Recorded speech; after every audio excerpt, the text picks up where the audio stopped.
Welcome to What If Sleepstorian, soft-spoken tales to slow the day's thoughts and carry you toward peaceful sleep. Before we begin, tell me where in the world you're listening from tonight, and, if you wish, what's on your mind. I read every note and love keeping quiet company across distances. If this brings you peace, a like and subscribe help me make more nightbound stories, and if you'd like to support even further, you can buy me a coffee through the link in the description. Now, settle in, get comfortable, and breathe with me as we begin. The fog arrived before dawn, as it always did in London during the autumn of 1893, curling through the streets like something with intention, something that knew precisely where it belonged. It pressed itself against the Portland stone facade of the Foreign Office in Whitehall, softening the hard edges of empire into something almost dreamlike, almost kind. Inside, gas lamps hissed their steady rhythm along corridors that had witnessed the rise and fall of ministries, the signing of treaties that redrew continents, the quiet panic of men who discovered that power, for all its trappings, was mostly paperwork and the fear of being wrong. In a third-floor office overlooking the skeletal trees of St. James's Park, a single lamp burned against the pre-dawn darkness. The room smelled of old leather, pipe tobacco that had soaked into the wallpaper over decades, and something sharper. The metallic tang of ink, both fresh and ancient, that clung to every surface where secrets had been transcribed. A fire struggled in the grate, its flames too polite to crackle with any real enthusiasm, as if it understood that warmth, here, was a luxury afforded only after duty had been satisfied. Mycroft Holmes sat at his desk, which was less a piece of furniture and more a topographical map of the Empire's anxieties. Stacks of folders, each tied with different coloured ribbons denoting priority and classification, formed small mountain ranges across the mahogany surface. A teacup sat cooling at his elbow, the third of the morning, its contents barely touched. Mycroft had a habit of requesting tea and then forgetting it existed, as if the ritual of ordering it mattered more than the drinking. A large map of Europe dominated the wall behind him, stuck with pins that told stories only he could fully read.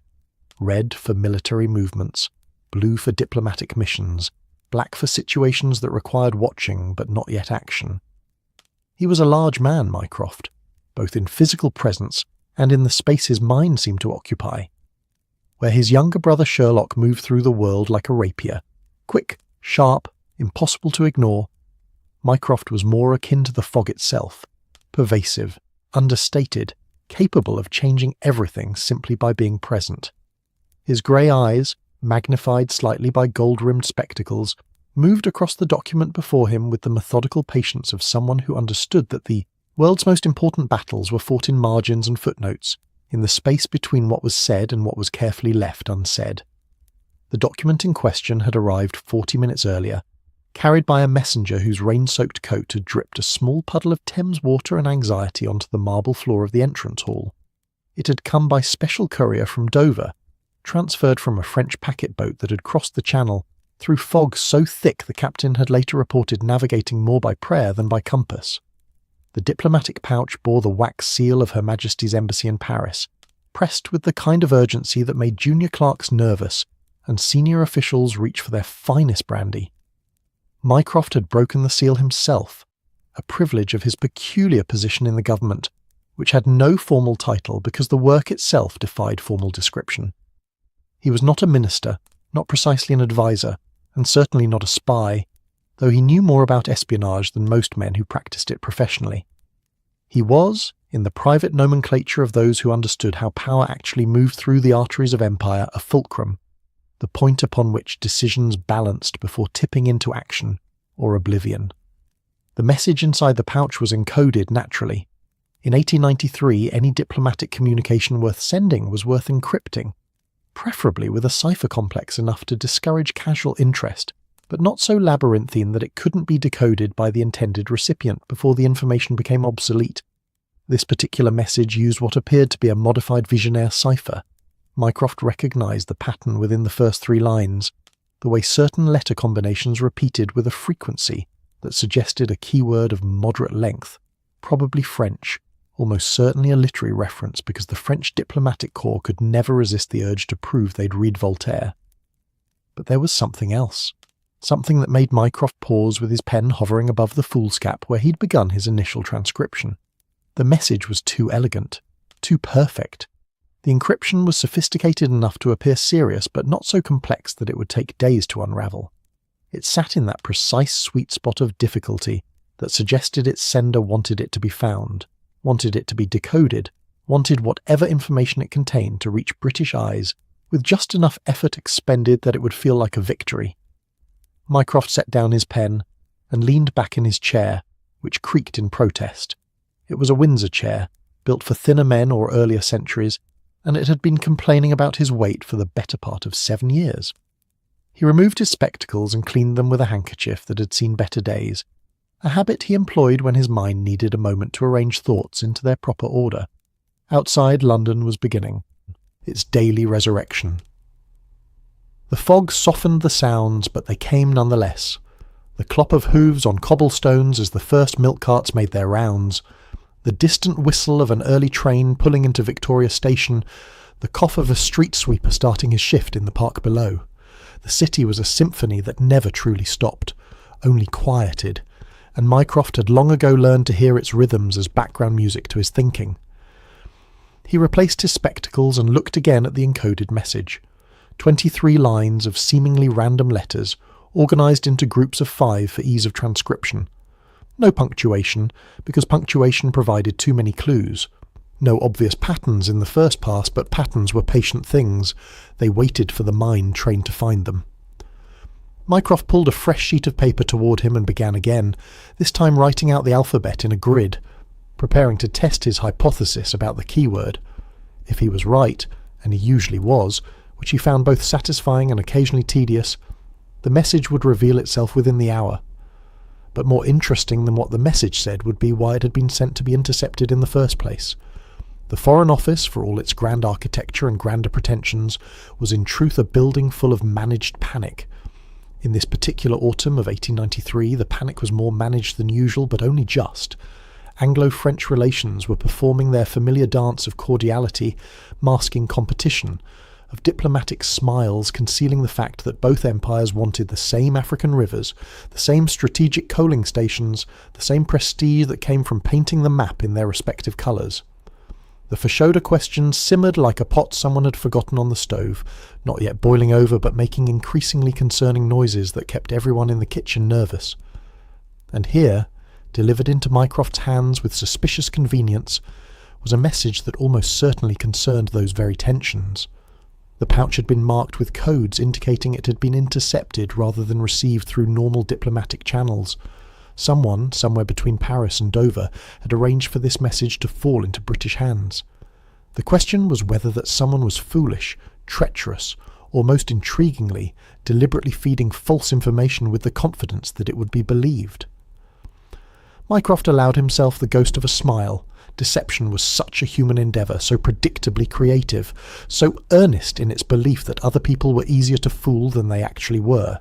In his years of service to the Crown, service that would never earn him a knighthood or a mention in the history books, he had seen every variation of the liar's art.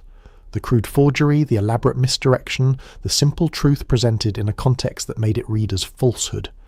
And his personal favourite, the deliberate leak of accurate information designed to provoke an overreaction that served the leaker's purposes better than any lie could. This message, he suspected, was the latter, too findable, too timely, too perfectly aligned with British anxieties about French intentions in the Sudan. Whoever had crafted it understood not just cryptography but psychology. They knew that the Foreign Office was primed to believe the worst about French colonial ambitions, knew that a decoded warning about troop movements near Fashoda would send ministers into urgent consultations, might even provoke a military response that would, in turn, justify actual French actions. It was elegant, really. Mycroft appreciated elegance, even in his adversaries, especially in his adversaries. Crude opponents were simply tedious. He returned his attention to the cipher. The keyword, he decided, was likely 7 or 8 letters. The repetition pattern suggested as much. Something French, almost certainly. He began testing possibilities, writing out potential decryption alphabets, checking the resulting plaintext for coherence. The work was methodical, almost meditative. His pen scratched across the paper in a rhythm that matched his breathing, slow and deliberate, the sound joining the hiss of the gas lamp and the distant murmur of the waking city. Monsieur. No, the patterns didn't align. République. Closer, but still wrong. Liberté. Possibly, but the letter frequencies were off. Voltaire. Now that was interesting. The first few words began to resolve into something approaching French grammar. He continued the decryption, and the message emerged like a photograph developing in solution, blurry at first, then increasingly clear. The text, once decoded, was brief and alarming. A report of French troop movements in the Upper Nile, preparations for a garrison at Fashoda, supply lines being established through territories Britain considered within its own sphere of influence. The kind of intelligence that, if true, would demand an immediate response. The kind of intelligence that would cause his lordship the Foreign Secretary to summon ministers, to draft ultimatums, to perhaps even mobilise forces. The kind of intelligence, Mycroft thought, that was performing precisely the function its creator intended, looking authentic while being fundamentally false. He set down his pen and read the decoded message again, more slowly this time, looking not at what it said but at what it revealed about its author. The phrasing was formal but not bureaucratic, educated but not pedantic. The military details were specific enough to seem authoritative without being so detailed that they could be easily verified or disproven. And the timing, arriving just as negotiations over colonial boundaries were entering a delicate phase, was too convenient to be coincidence. Mycroft reached for his teacup, remembered it would be cold, drank it anyway. Cold tea was still tea, and the ritual mattered more than the temperature. Outside, the fog was beginning to thin as dawn proper arrived, that grey London dawn that never quite committed to being light, as if the sun itself was being diplomatic about imposing too much clarity on a city that preferred its shadows. He would need to verify his suspicions, of course. That would require additional information. Specifically, he needed the companion message, the other half of this carefully crafted deception. His sources had indicated there was a second communication, a follow-up that would either confirm or contradict the first, and to retrieve that, he would need someone trustworthy, someone capable, someone who could move through London with the unremarkable competence that made for the best courier in sensitive matters. He would need Dr. John Watson. Mycroft pulled a fresh sheet of paper toward him, this one bearing his personal watermark, not the official Foreign Office stationery, which was too formal for what he had in mind, but his own correspondence paper, cream-coloured and expensive without being ostentatious.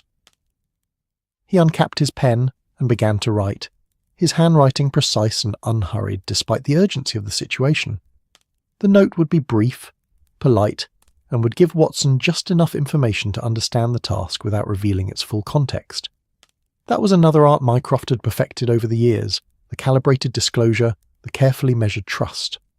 Watson was loyal, thorough, and had the additional advantage of being connected to Sherlock without being Sherlock, a distinction that mattered more often than one might think.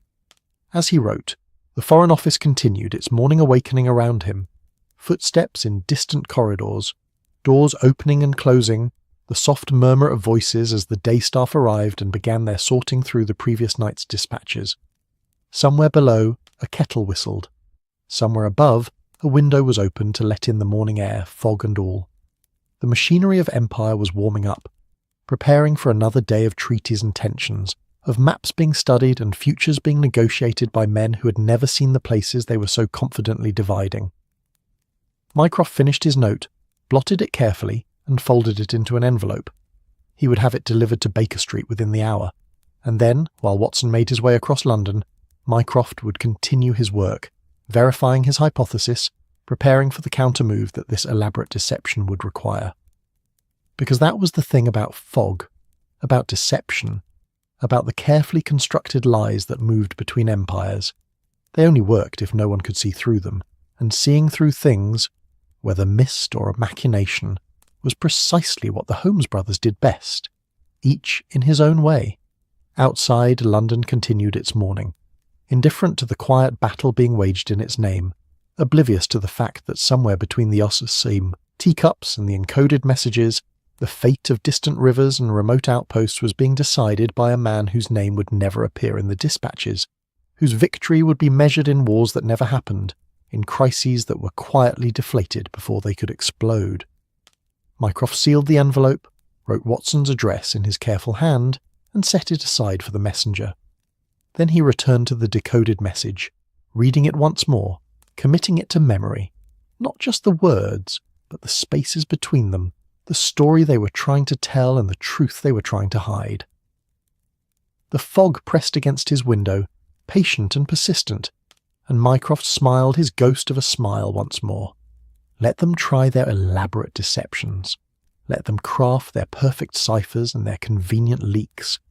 He would be here, in his cluttered office overlooking the park, drinking cold tea and reading between the lines, doing the work that kept the Empire's wheels turning and its secrets safe.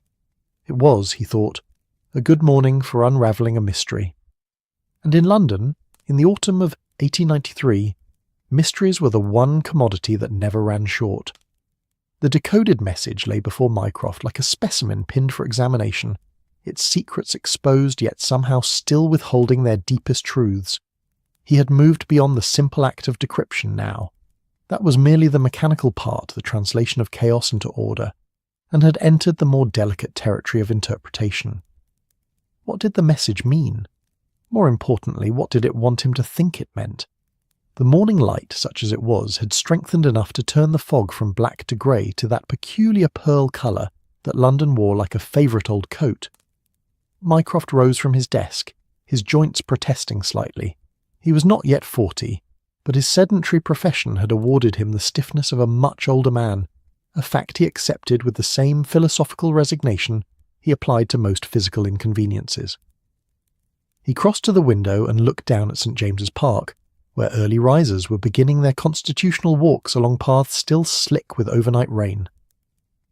The park was a study in contrasts, as was all of London if one bothered to notice. Elegant plane trees stood like sentries over flower beds that would bloom spectacularly in spring, but now, in late October, held only the architectural bones of the gardener's ambition. A woman in a threadbare shawl hurried along the path, carrying a basket that probably contained laundry bound for one of the great houses in Belgravia. A gentleman in a silk top hat strolled in the opposite direction, swinging his walking stick with the casual arrogance of someone who had never wondered where his next meal would come from. They passed each other without acknowledgement, moving through entirely different Londons that happened to occupy the same physical space. Empire, Mycroft reflected, was rather like that. Park. Everyone occupied the same map, but the reality each person inhabited was entirely distinct.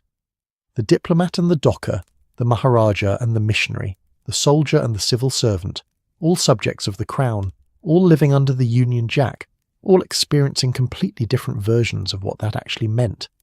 And it was Mycroft's job, in his peculiar, unofficial capacity, to understand all those versions simultaneously, to see how they connected and conflicted, to predict where the tensions might snap and where they might be safely managed. The decoded French message was, in its way, a perfect miniature of that larger dynamic. It purported to describe troop movements near Fashoda, a remote outpost in the Sudan that most British citizens couldn't locate on a map and didn't care about. But Fashoda wasn't really about Fashoda. It was about the Nile, and the Nile wasn't really about water. It was about the route to India. And India wasn't really about India, it was about the idea of empire itself, the notion that Britain could and should paint a continuous line of red from Cairo to the Cape, from the Mediterranean to the Indian Ocean.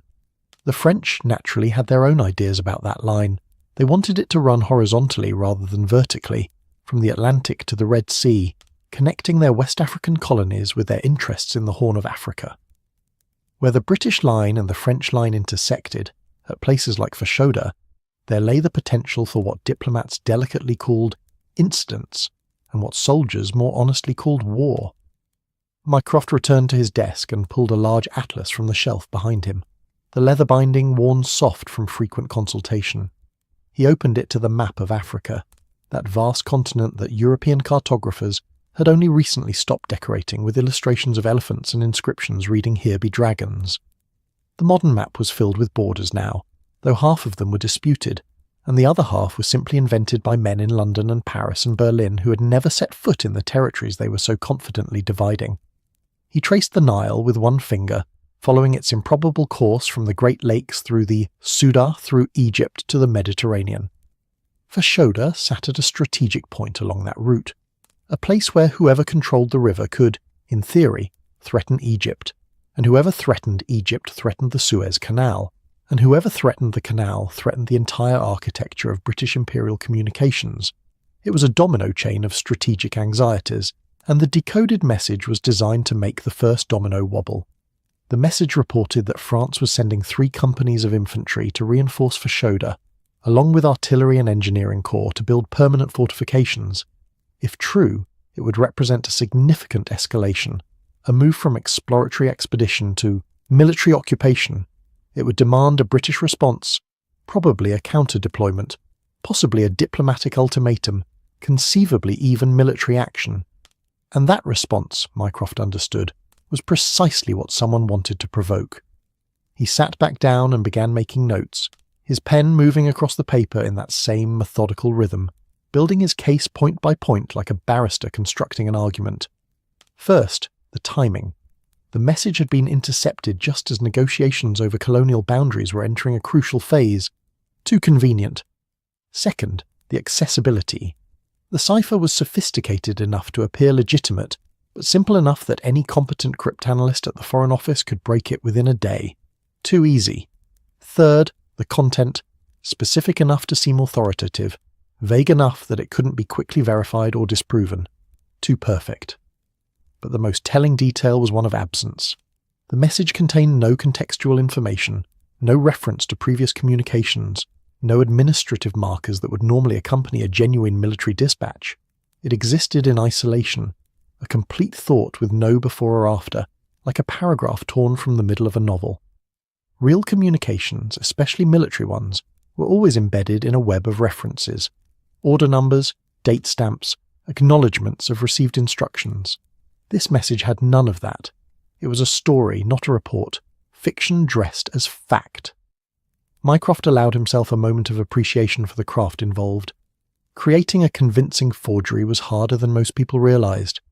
It required not just technical skill with codes and ciphers, but psychological insight into how the target would think, what they would fear, what would make them react without taking time to question.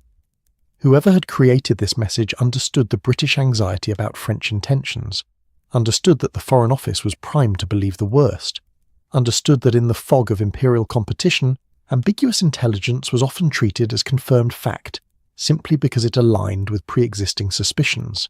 It was, in a word, elegant. And elegance in deception always made Mycroft slightly wary, because elegant deceptions were usually the work of intelligent adversaries, and intelligent adversaries were the ones who could actually pose a threat. The gas lamp on his desk flickered slightly, a reminder that it had been burning for hours and would need its reservoir refilled soon. The fire in the grate had subsided to embers, though the room retained a stuffy warmth that smelled of coal smoke and old paper. Outside, the sounds of London had intensified as the city moved into its working day proper. The rumble of omnibuses, the shouts of street vendors, the complex percussion of a city of 6 million souls, all going about their individual purposes that somehow, miraculously, failed to result in complete chaos. Mycroft stood again, partly to stretch his legs and partly because he thought better when moving. He paced the narrow space between his desk and the window, 3 steps forward, 3 steps back, a pattern he had worn into the carpet over 7 years of thinking. His mind was arranging the pieces, looking for the pattern within the pattern, the intention beneath the deception. If the message was designed to provoke a British overreaction, then the question became, to what end? The obvious answer was that France wanted Britain to make the first aggressive move, to be seen as the aggressor in the eyes of other European powers. That would give France diplomatic cover for their own actions, would allow them to position themselves as the reasonable party responding to British imperialism, rather than as fellow imperialists competing for the same territory. But there was a more subtle possibility, and Mycroft found himself drawn to it the way his brother Sherlock was drawn to the most baroque explanations for simple crimes. What if the goal wasn't to provoke British action, but to test British intelligence? What if someone was curious to see how quickly the Foreign Office could decode intercepted messages, how they analysed intelligence, what their response protocols looked like? In that case, The message was less a trap than a probe, a diagnostic tool designed to reveal British capabilities. That thought was troubling enough that Mycroft stopped pacing and returned to his desk. If that was the true purpose, then simply not reacting to the message would itself be revealing. It would indicate that Britain had seen through the deception, which would tell an observant adversary a great deal about British analytical sophistication. But overreacting would be worse, would make Britain look foolish and trigger-happy. The correct response then was something in between, a measured acknowledgement that the message had been received and decoded, but a response that didn't reveal how thoroughly the deception had been understood. Diplomatic chess. Mycroft was quite good at it, though he found it occasionally exhausting. Every move had to be calculated not just for its immediate effect, but for what it revealed about one's ability to calculate, which in turn affected how future moves would be interpreted. It was like playing chess against an opponent who was simultaneously trying to deduce your skill level from your moves while you tried to deduce theirs, all while actual chess pieces moved around an actual board with actual consequences. He reached for his tea again, remembered it was cold, drank it anyway. The ritual was comforting even when the tea itself had gone beyond redemption. He had developed a taste for cold tea over the years, much as he had developed a taste for long hours and complex problems, and the particular satisfaction of seeing 3 moves ahead of everyone else in the room. The analysis was coming together now, crystallizing into certainty. The message was a deliberate plant designed either to provoke or to probe, or most cleverly, to accomplish both objectives simultaneously depending on how Britain responded. The appropriate counter-move was to acknowledge it without overreacting, to show that British intelligence was competent enough to receive and decode the message, but not sophisticated enough to see through the deception, or at least to appear not sophisticated enough, which was a different thing entirely. But to craft that careful response, Mycroft needed more information. Specifically, he needed the second message. The companion communication that his sources had indicated was making its way through different channels. That message, he suspected, would either confirm or contradict the first, and the nature of that confirmation or contradiction would reveal the true purpose of the deception. Which meant he needed Dr. Watson. Mycroft returned to the note he had written earlier, rereading it with a critical eye. It was appropriately vague, appropriately courteous, and would give Watson just enough information to complete the task, without burdening him with context that wasn't necessary for a simple courier mission. The doctor was reliable, discreet, and had the useful quality of not asking questions that didn't directly pertain to the task at hand. Unlike Sherlock, who would demand to know every detail, and then proceed to critique Mycroft's methodology while secretly admiring it. The thought of his brother brought a wry smile to Mycroft's face. Sherlock was brilliant, certainly, perhaps even more naturally gifted than Mycroft in certain narrow domains. But Sherlock's brilliance was the kind that required movement, observation, the physical engagement with crime scenes and witnesses, and the material evidence of human transgression. Mycroft's brilliance was more sedentary, more cerebral, better suited to the quiet work of reading reports and connecting patterns that existed only on paper, in the abstract space where policies and possibilities intersected. Neither approach was superior, Mycroft thought, merely different. Sherlock was a microscope, examining individual cases in exquisite detail. Mycroft was a telescope, looking at the larger patterns that individual cases formed. Both were necessary.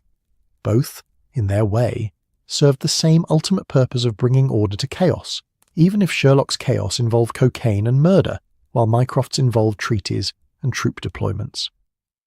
The clock on the mantelpiece, an ornate French thing that had been a gift from some diplomat or other, Mycroft couldn't quite remember, chimed the hour, 8 o'clock. The Foreign Office would be fully awake now, junior clerks sorting through the night's telegrams, senior officials reading summaries over their breakfast kippers, the Foreign Secretary himself probably in his office already, preparing for whatever crises the day would present. And it would present crises. It always did. Empire was an ongoing crisis, really, a constant state of managed emergency, of borders that needed defending and interests that needed protecting, and distant corners of the map that needed attention, before they burst into flames that could spread back to London. Mycroft sometimes wondered what it would be like to work in a small, stable country, with no imperial ambitions, somewhere like Switzerland perhaps, where the biggest diplomatic challenge was negotiating chocolate tariffs, and making sure the trains ran on time. Peaceful, certainly. But also, he suspected, rather boring. He was not built for boredom, Mycroft had long ago concluded. His mind needed problems the way other men needed food, needed the complex architecture of geopolitical puzzles, the satisfaction of seeing how all the pieces connected even when the picture they formed was troubling. And this particular puzzle, with its elegant cipher and its careful deception, was exactly the kind of problem he found most engaging. He folded the note to Watson and sealed it with wax, pressing his personal seal into the soft red blob, a simple MH with no other ornamentation. Ostentation in seals was for men who needed to remind others of their importance. Mycroft's importance was the kind that existed precisely because it didn't announce itself. A knock at the door interrupted his thoughts. "Enter," he called, his voice carrying the peculiar quality of a man who rarely needed to raise it to be obeyed. A young clerk entered, barely old enough to shave, his collar starched to the point of cruelty.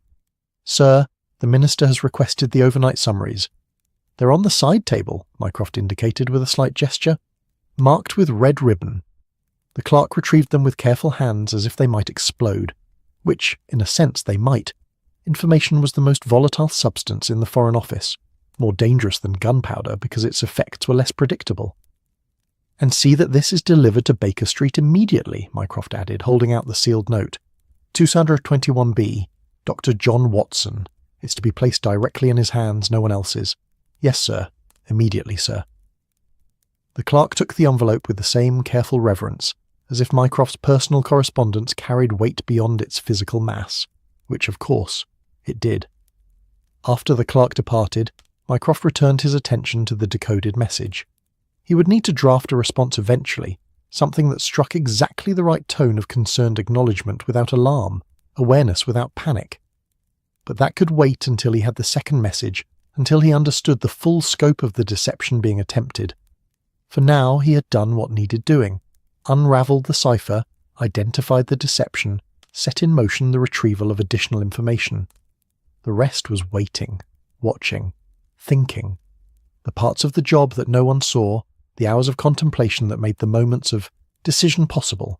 Outside his window, London continued its daily performance. The fog was lifting properly now, revealing the city in its full Victorian complexity. The gleaming carriages and the coal-smudged chimney sweeps, the grand buildings and the narrow alleys, the Empire's proud capital, and the ordinary city where ordinary people lived, ordinary lives, mostly unaware that men in offices were making decisions about rivers in Africa and codes from France, and the delicate balance of power that kept the whole impossible system functioning. Mycroft settled back into his chair, picked up his pen, and began writing his analysis, documenting his reasoning for the files that would, perhaps, be read by future analysts trying to understand how this particular crisis was managed or averted. The work was unglamorous, anonymous, essential, which was exactly how Mycroft preferred it.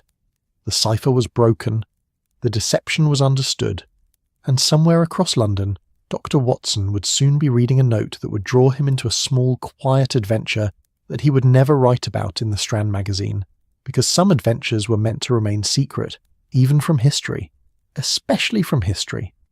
The morning arrived at 221B Baker Street in stages, as it always did in that peculiar household. First came the sounds from below, Mrs. Hudson's kettle whistling in her kitchen, the soft clatter of breakfast things being arranged, the creak of floorboards as she moved about her morning rituals with the practised efficiency of someone who had been keeping house for difficult lodgers long enough to know that efficiency was the only reliable defence against chaos. Then came the sounds from within, the rustle of newspaper pages being turned, the soft scrape of a butter knife against toast, the occasional clink of teacup against saucer. Dr. John Watson sat at the breakfast table in his shirt sleeves, his collar unbuttoned in deference to the early hour and the absence of any pressing need to look respectable. His hair, greying at the temples in that way that made him look distinguished rather than old, was still slightly dishevelled from sleep. Before him lay the Times, open to the foreign news section, and a plate containing what remained of his breakfast: toast with marmalade, a rasher of bacon that had gone slightly cold, and half a boiled egg that he'd been too distracted to finish. The flat smelled of tobacco smoke and old leather, of Mrs. Hudson's tea and the peculiar chemical odours that sometimes drifted from Sherlock's corner, where various experiments in different states of completion cluttered every available surface. It was a comfortable smell, Watson had decided long ago. The smell of home, as he'd come to understand it after years of sharing rooms with a consulting detective whose notion of domesticity was unconventional at best. Sherlock Holmes himself was not yet visible, though Watson could hear occasional sounds from his bedroom, the scrape of a drawer, the soft thud of something being moved, the general acoustic evidence of someone going through the complex morning ritual of becoming Sherlock Holmes, which was apparently more involved than simply getting dressed. Watson had learned not to disturb his friend during these morning preparations. Holmes emerged when Holmes was ready, and attempting to accelerate the process only resulted in cryptic complaints about the impossibility of thinking clearly when one's privacy was being violated by well-meaning interruptions. Watson turned a page of the newspaper, his eyes scanning an article about tensions in the Sudan without really absorbing the details. His mind was elsewhere, partly on the day ahead. He had 2 patients to visit in the afternoon, one a wealthy widow in Kensington with imaginary ailments and real money, the other a dock worker in Bermondsey with real ailments and imaginary money, which meant Watson would treat both and be paid by one, and partly on nothing in particular, that pleasant morning mental drift that was one of the underappreciated luxuries of middle age. The knock at the door came just as he was pouring his second cup of tea. Not Mrs. Hudson's familiar knock, but something more formal, more official. Watson glanced at the clock on the mantelpiece, 8:30, rather early for visitors, and called out, "Come in." The young man who entered was clearly a government clerk, though Watson couldn't have explained exactly how he knew this, beyond a general impression of nervous efficiency in clothing that was too formal for the hour, but too modest for aristocracy. The clerk held an envelope as if it contained something fragile or potentially dangerous, which, in Watson's experience of government correspondence, it very well might. "Dr. John Watson?" the clerk asked, though his tone suggested he already knew the answer and was merely observing the formalities. "I am he," Watson replied, setting down his teacup. "A message, sir, from Whitehall.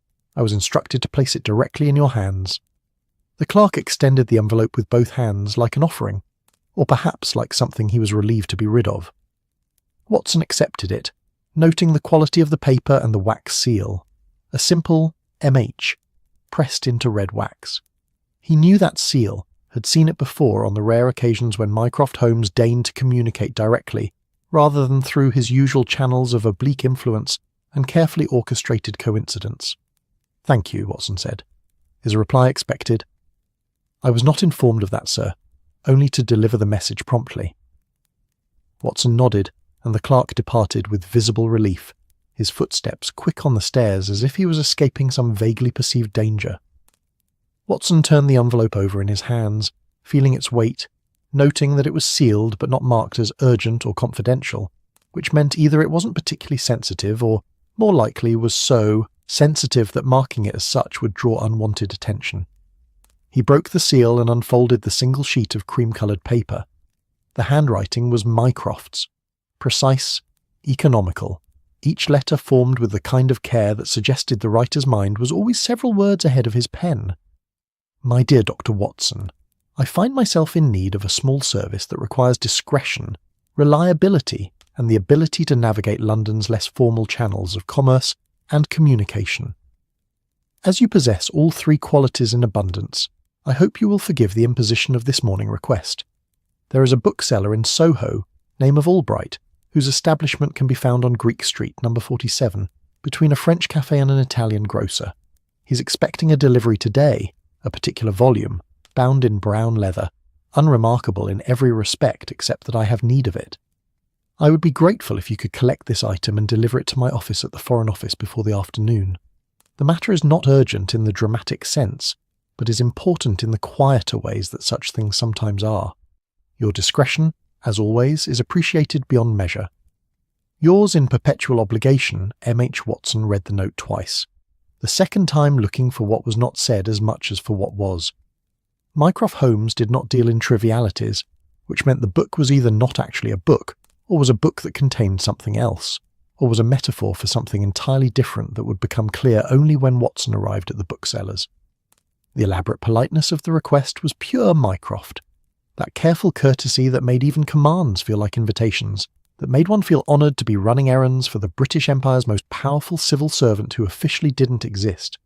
"What's that?" Sherlock's voice came from the doorway.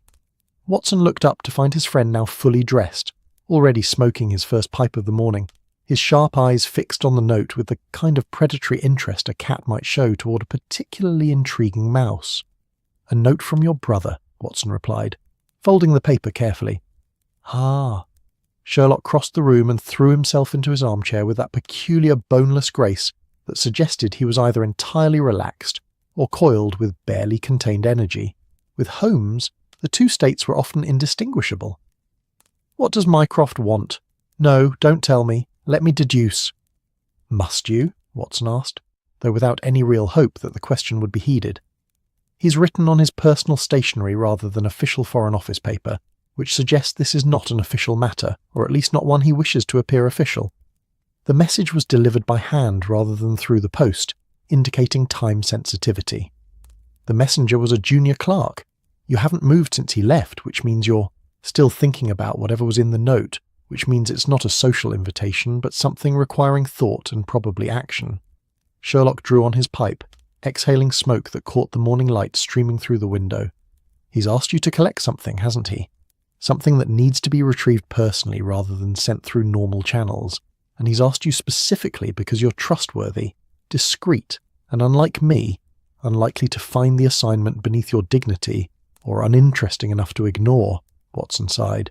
"You've been listening at doors again." "I have not," Sherlock said with genuine indignation. "I was merely applying basic logical deduction to observable facts.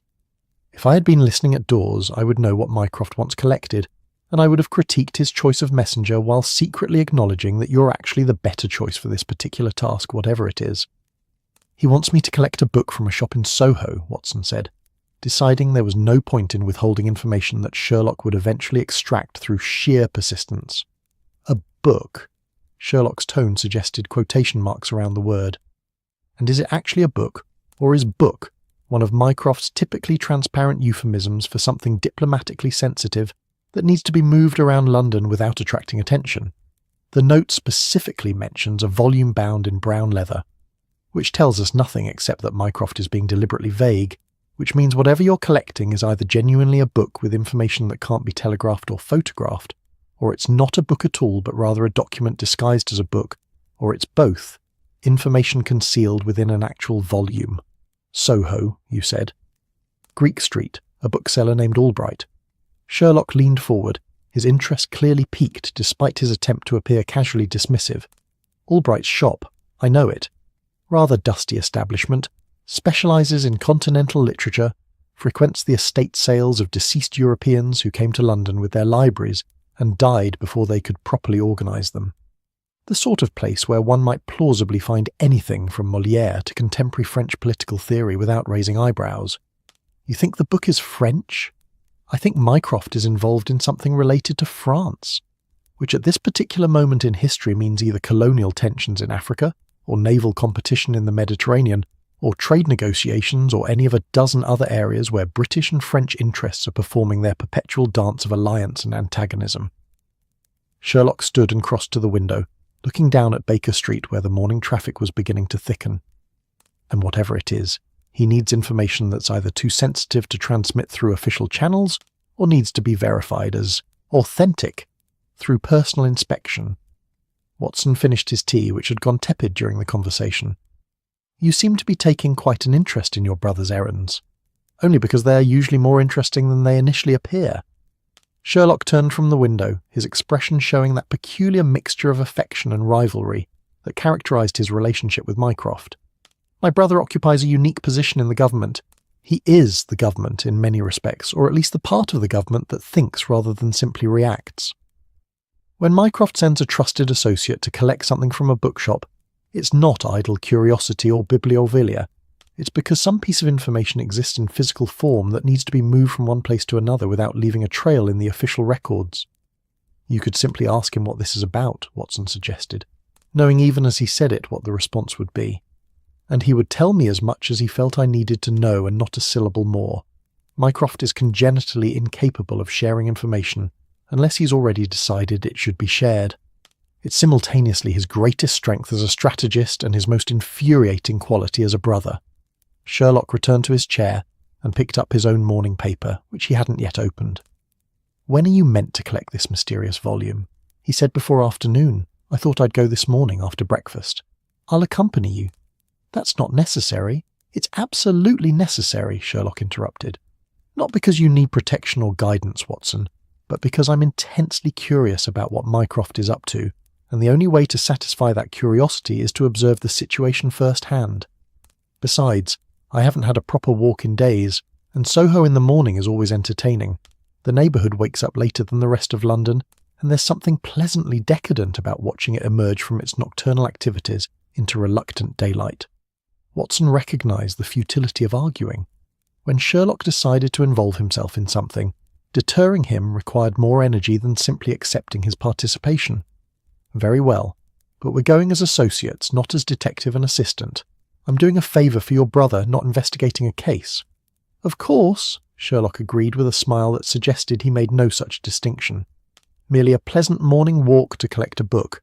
Nothing could be simpler or more innocent." Which was precisely why Watson felt certain the morning would be anything but simple, and probably not entirely innocent either. Mrs. Hudson appeared in the doorway with fresh tea and the expression of someone who had heard enough of the conversation to know that her lodgers were about to embark on something that would almost certainly result in them missing lunch.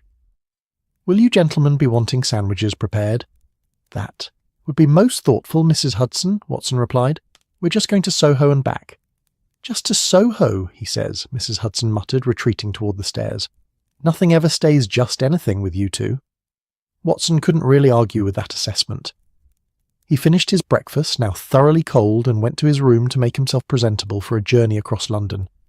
As he tied his tie and shrugged into his jacket, he could hear Sherlock moving about the sitting room, that restless energy building like pressure in a kettle. It was, Watson thought as he checked his appearance in the mirror, going to be an interesting morning.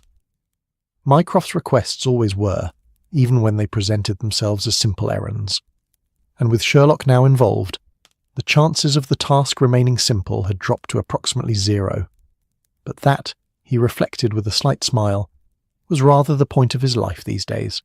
Simple would have been staying in practice exclusively, treating patients and never venturing beyond the routine of Victorian medical life.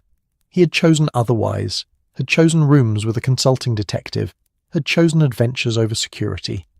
And if that meant collecting mysterious books from Soho bookshops at the behest of Mycroft Holmes, while his brother provided running commentary on the political implications, well, there were certainly worse ways to spend a Thursday morning in London. He rejoined Sherlock in the sitting room. His friend was already at the door, hat in hand, the morning pipe abandoned in favour of action. "Ready?" Sherlock asked.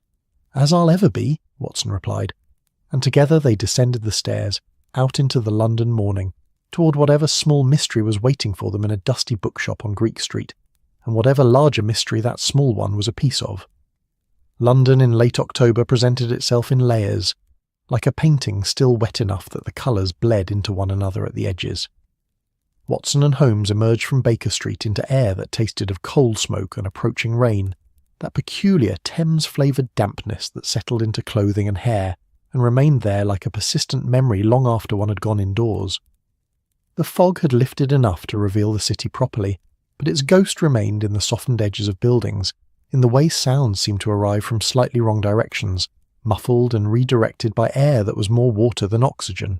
They walked south toward Oxford Street, Sherlock setting a pace that was brisk without being hurried, the stride of a man who moved through London as if the city were an extension of his own mind, every street and alley catalogued and cross-referenced for future utility.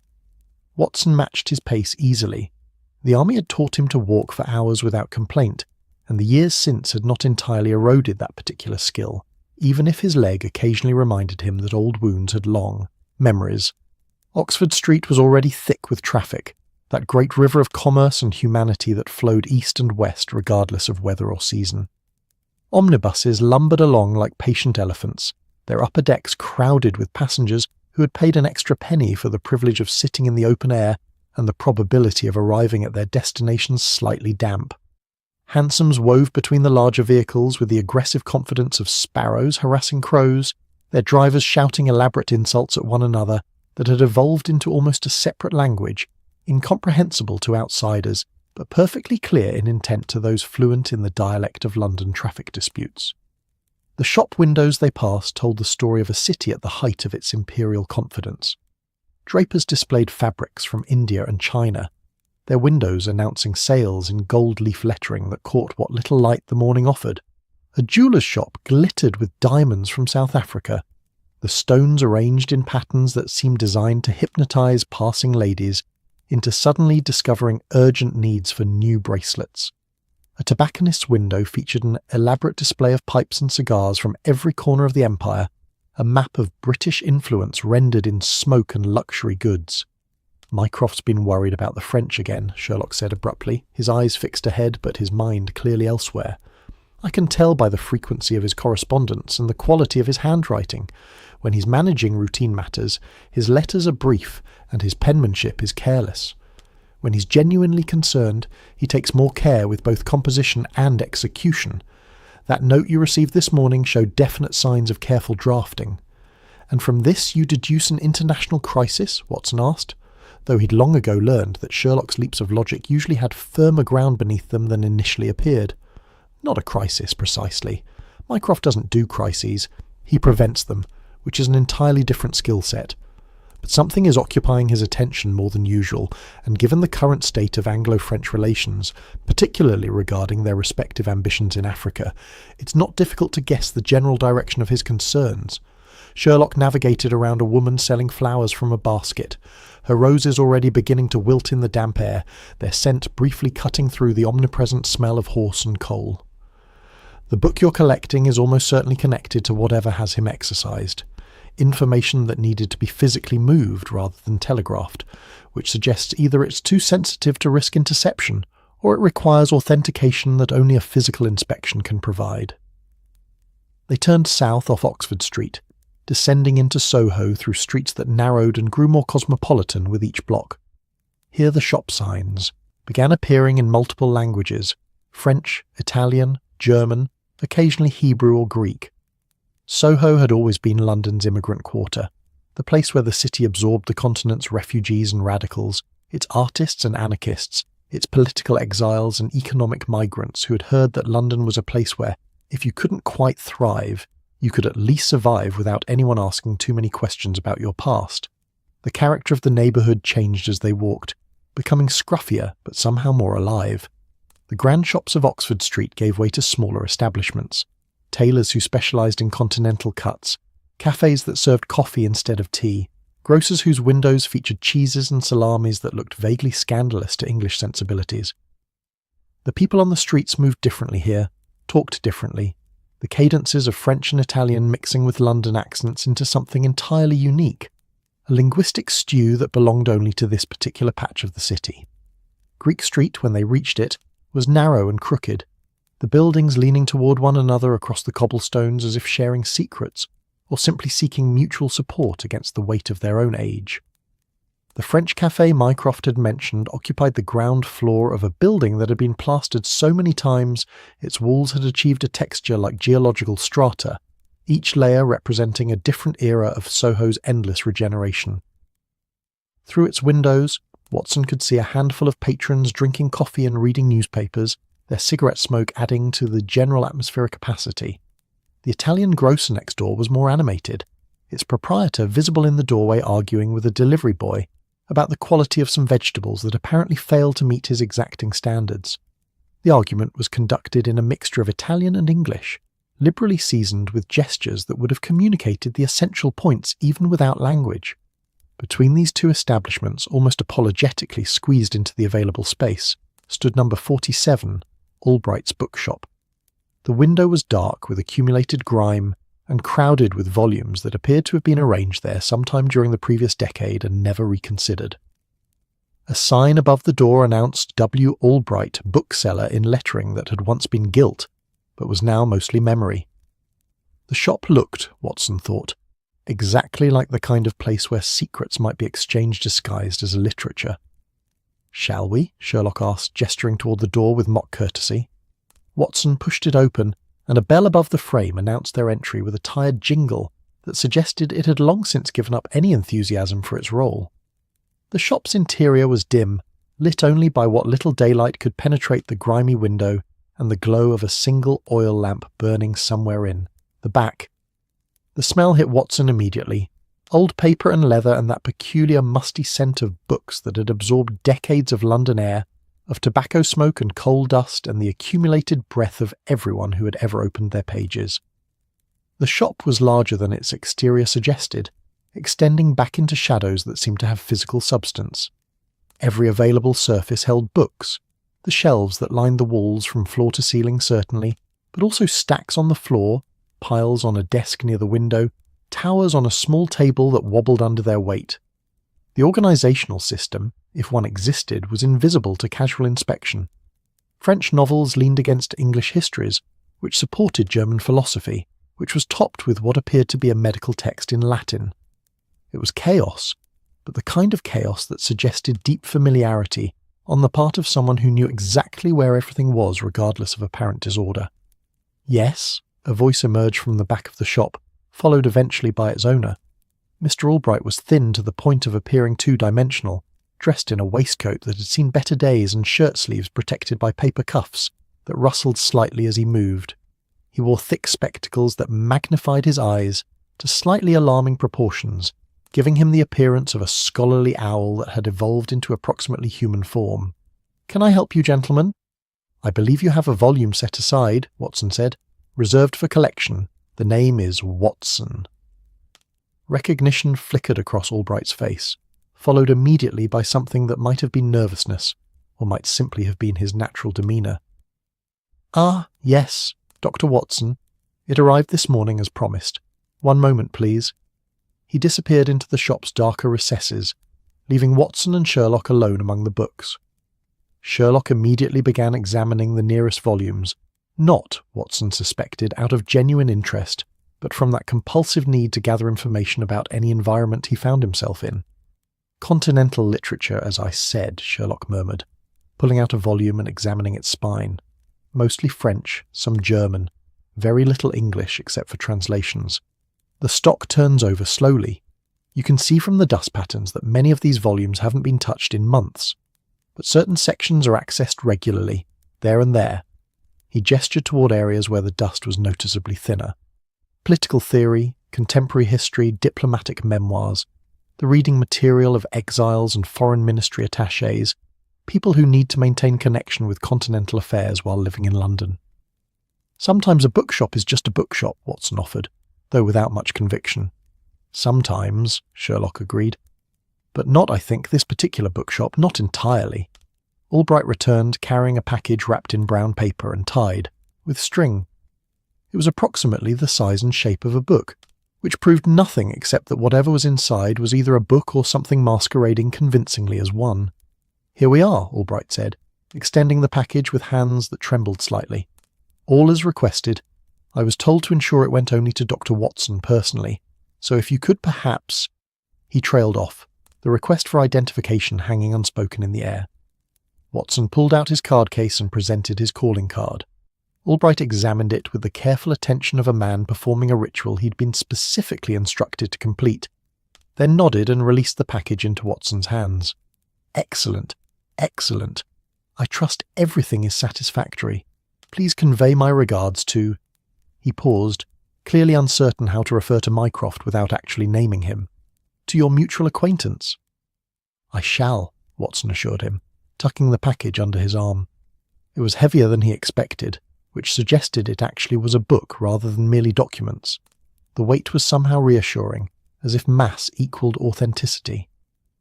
They emerged back onto Greek Street, where the morning had progressed into something attempting to resemble proper daylight, though London's autumn was never entirely committed to illumination. The Italian grocer had apparently won his argument with the delivery boy, who was now unloading crates with the resigned expression of someone who knew he'd been outmaneuvered by a superior tactician. The French cafe continued its quiet existence, its patrons slowly working through their morning coffee, as if time were something that happened to other people. "Well," Sherlock said, looking at the package in Watson's hands with undisguised curiosity. Aren't you going to open it?" "Mycroft asked me to deliver it unopened to his office." "He asked you to deliver it, yes. He said nothing about whether it should remain unopened during delivery. We could reseal it easily enough afterward." "No," Watson said firmly. "Whatever this is, it's Mycroft's business, not ours. I agree to collect and deliver, not to investigate." Sherlock made a sound that might have been respect or might have been disappointment. With him, the two often sounded identical. "Your integrity is admirable, even when it's inconvenient." They began walking back north, retracing their steps through Soho's narrow streets. The neighbourhood was fully awake now, its shops opening, its residents emerging to begin whatever business occupied them on a Thursday morning. A group of Italian workmen passed, carrying ladders and paint pots, their conversation animated and incomprehensible. A woman in a faded dress swept the steps of a boarding house, her movements mechanical, her mind clearly elsewhere. A cat, thin and philosophical, watched them from a windowsill with the expression of someone who had seen everything London could offer and remained profoundly unimpressed. "You realise, this is almost certainly about Fashoda," Sherlock said after they'd walked in silence for several minutes. Watson glanced at him. "How do you arrive at that conclusion?" "Process of elimination. The current points of friction between Britain and France are limited and fairly predictable. Trade negotiations are ongoing but not urgent. Naval competition is a constant but not currently critical. The only matter generating genuine heat is the question of territorial claims in the Sudan, specifically around Fashoda. Mycroft wouldn't need to move information through unofficial channels unless it concerned something sensitive enough that official channels might be compromised or observed. Therefore, it's either about Fashoda or about something so far outside my ability to predict that I'll be genuinely surprised, which would be refreshing but seems statistically unlikely." They emerged onto Oxford Street again, back into the main current of London traffic. The contrast with Soho was immediate and almost jarring. Here everything was louder, faster, more aggressively British. The shop windows proclaimed their Englishness with almost defensive pride, as if aware that just a few streets south an entirely different London existed, one that spoke French over breakfast and considered tea an inferior beverage. "You could simply ask Mycroft what this is about," Watson suggested, repeating his earlier point. "And he would give me that look he reserves for questions he considers beneath my intelligence, and then he would tell me exactly what he'd already decided I should know, which would be carefully calculated to be simultaneously true and uninformative." Sherlock paused to allow a particularly aggressive hansom to pass. "My brother is brilliant at the large-scale strategic thinking that governing an empire requires. He can see patterns in global politics that elude everyone else, can predict how events in one corner of the world will ripple across to affect another. But he's also pathologically secretive, constitutionally incapable of simply explaining what he's doing and why. It's his greatest weakness, though he'd never admit it." They walked on, making good time now, the package secure under Watson's arm. The morning was wearing toward noon, the quality of light changing subtly as the sun made its inadequate attempt to penetrate London's perpetual haze. Watson found himself thinking about the package, about what it might contain, about the elaborate mechanisms required to move a book across London as if it were state secrets or military intelligence, which it probably was, he reflected, in some form or another. Mycroft's world was one Watson only glimpsed occasionally, and usually from the periphery. It was a world of codes and diplomacy, of information passed through channels both official and decidedly otherwise, of decisions made in quiet offices that affected events continents away. Watson's world was smaller, more immediate, the individual, patient rather than the population, the specific crime rather than the geopolitical pattern. Both were important, he supposed, just at different scales. "Do you ever wonder," Watson asked, "what it would be like to simply live an ordinary life? To practice medicine or investigate crimes without it always connecting to something larger? To have a day that was just a day, without codes and conspiracies and the weight of empires?" Sherlock considered the question seriously, which was one of the things Watson appreciated about him. He never dismissed a genuine inquiry, no matter how philosophical. "Sometimes," he admitted, "usually around 3 in the morning when I can't sleep and the city is as quiet as it ever gets. But then morning comes and someone arrives with a problem that needs solving, and I remember that ordinary would be insufferable. We're built for complication, Watson, you and I. We wouldn't know what to do with simple if it were handed to us on a silver platter with instructions. Probably not, Watson agreed, though it might be pleasant to try. It might, Sherlock allowed, but not today. Today we have mysterious books to deliver and brothers to frustrate with our refusal to be more curious than is strictly proper. They turned onto Baker Street, familiar territory now, but Watson knew they wouldn't be stopping. The package needed delivering, and delaying would only invite more questions from Sherlock, more temptation to investigate what was better left to Mycroft's handling. "Shall I accompany you to Whitehall?" Sherlock asked, though his tone suggested he already knew the answer. "I think Mycroft would prefer I came alone." "Undoubtedly. He always prefers things to happen exactly as he's orchestrated them, with minimal improvisation or unexpected variables." Sherlock smiled, that sharp expression that meant he was genuinely amused rather than simply being cutting. "Give him my regards. Tell him his little errand has been completed with Watson's characteristic efficiency and discretion, and without any interference from his less professionally secretive brother." "I'll tell him you are a perfect gentleman," Watson said. "Please don't. It would worry him. He's more comfortable when I'm being difficult. It confirms his assumptions about me."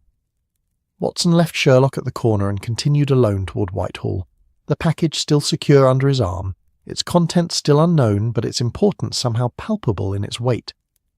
Whatever secrets it contained, whatever information Mycroft needed, it was now making its way through official channels, carried by an unofficial courier who asked no questions and expected no explanations. Which was, Watson reflected, exactly how these things worked in the shadows behind the Empire's grand facade. Quietly, personally, without fuss or record. History would never note that Dr. John Watson walked across London on an October morning carrying a book that wasn't quite a book, that his role in whatever diplomatic ballet was being performed existed in the margins and footnotes of official accounts. But the work was done nonetheless.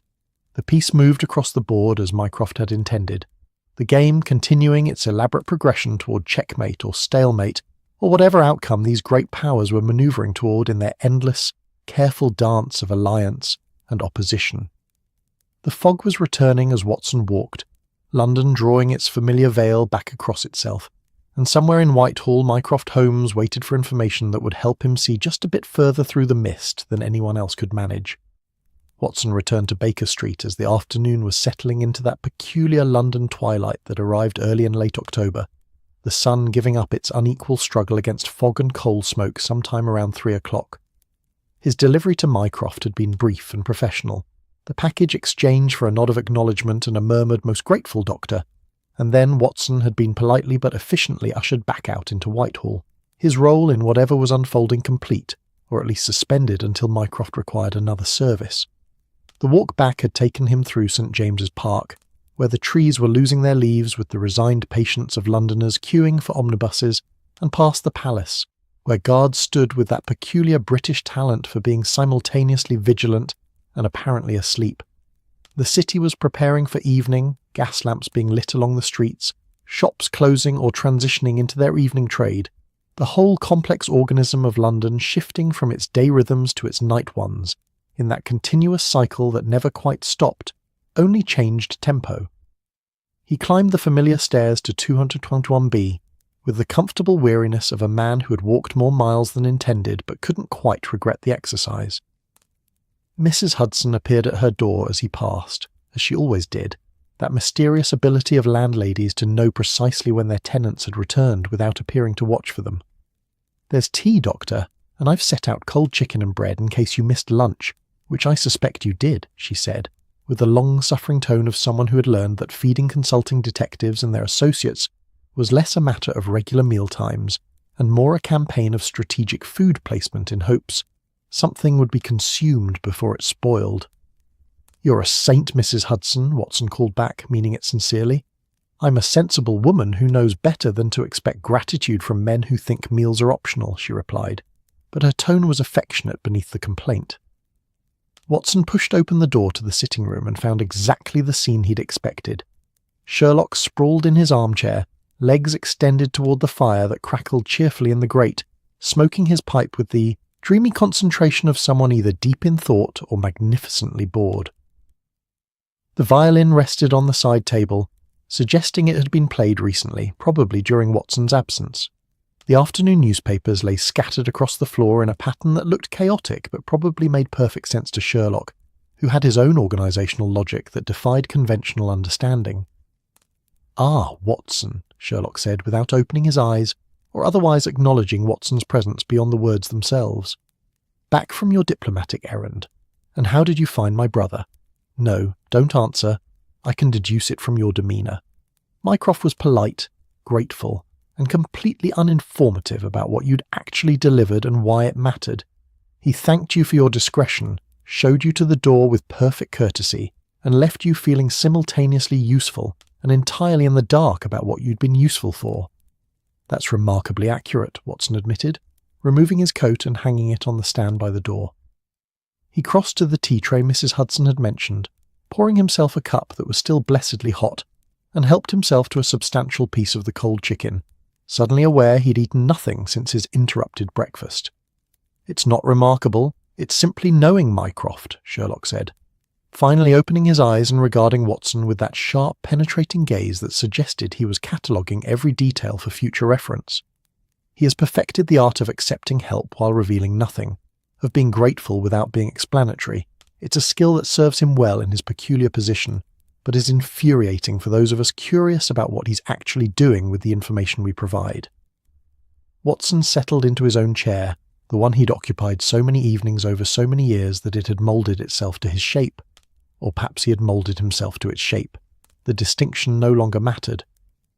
The fire was warm, the tea was excellent, and the chicken was one of Mrs. Hudson's better efforts. It was, he reflected, pleasant to be home, even if home meant sharing rooms with a man who considered curiosity a form of professional obligation. "I assume you've spent the afternoon trying to deduce what Mycroft is working on from indirect evidence," Watson said. "Naturally. What else would I do with my time? There are no interesting cases at present. The criminal classes appear to be taking a holiday, or at least confining themselves to crimes so tedious that even Lestrade can handle them without assistance, which left me free to contemplate my brother's machinations and what they might reveal about current affairs." "And what have you concluded?" Sherlock sat up properly, the dreamy abstraction falling away to reveal the focused intensity that appeared when his mind had successfully organised its thoughts into presentable form. "That Mycroft is dealing with a situation involving both intelligence and counterintelligence, which is why he needed information physically transferred rather than sent through normal channels. The book you collected, and it was a book, I could tell from the way you carried it, the weight and shape, contained something that needed to be authenticated, something where physical inspection was crucial. That suggests either a cipher that could be forged in telegraph transcription, or a document whose provenance mattered as much as its content." Watson said nothing, merely sipped his tea and let Sherlock continue. There was no point in confirming or denying. Sherlock would reach his conclusions regardless, and Watson's ignorance was genuine enough that he couldn't have added useful information even if he'd wanted to. "The timing is significant," Sherlock continued, warming to his analysis. "French diplomatic activity has increased recently. I've noted it in the court circular, in the comings and goings at the Foreign Office, in the very quality of silence from Whitehall, which is always loudest when something important is being discussed. The Fashoda question hasn't been resolved, merely postponed, which means both sides are manoeuvring for advantage before the inevitable confrontation. And Mycroft, being Mycroft, is several moves ahead of everyone else, trying to determine not what France will do, but what France wants Britain to think they'll do, which is an entirely different and more subtle question." "You've given this considerable thought," Watson observed. "I've given it exactly as much thought as the problem deserves, which admittedly is considerable because it's one of the few interesting puzzles currently available." Sherlock stood and crossed to the window, looking down at Baker Street where the gas lamps were now fully lit, casting their warm glow on the evening traffic. Mycroft lives in a world of deliberate ambiguities, where truth and deception perform an elaborate dance, and the goal is not to determine which is which, but to understand the choreography.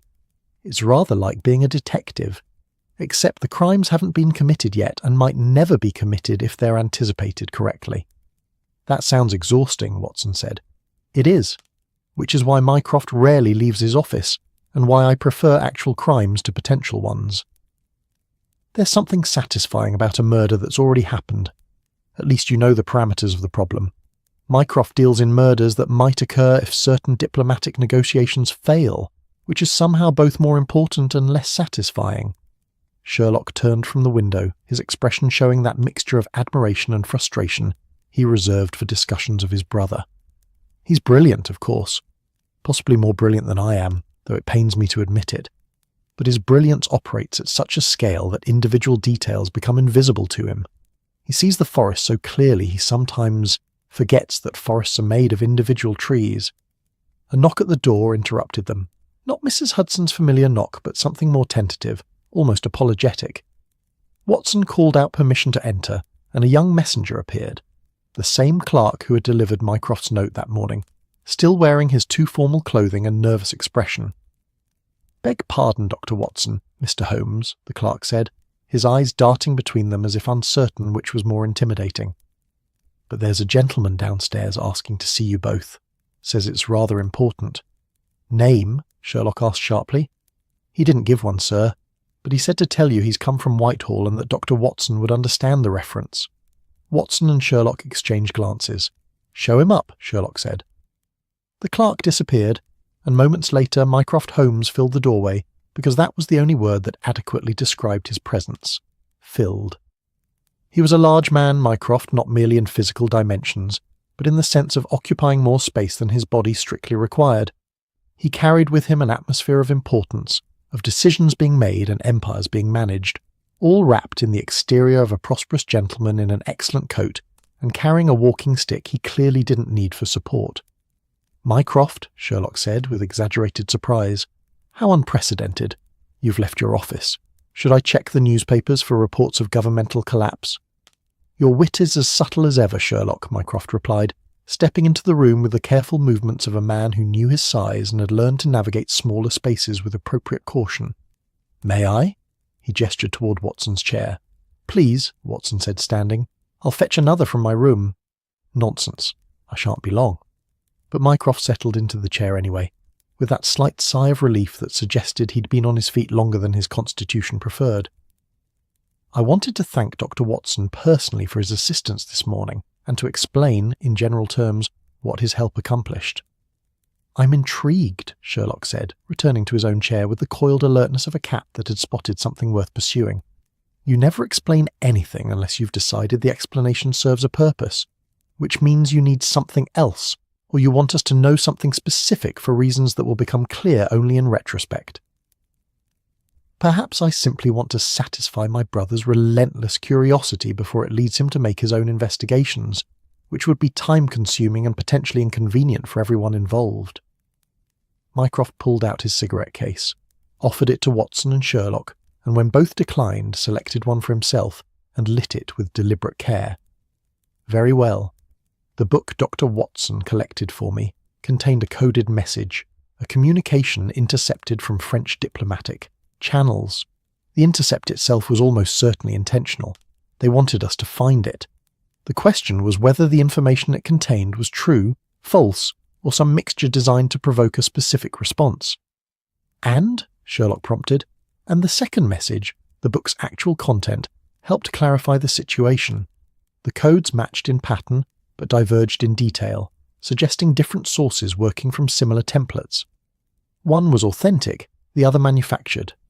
By comparing them, I was able to determine which was which, or more precisely to determine what the manufactured message wanted us to believe, and work backward to the truth it was designed to obscure."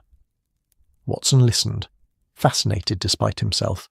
This was Mycroft's world, this chess game of information and deception, where documents had layers of meaning and truth, was something that emerged only through careful comparison and analysis.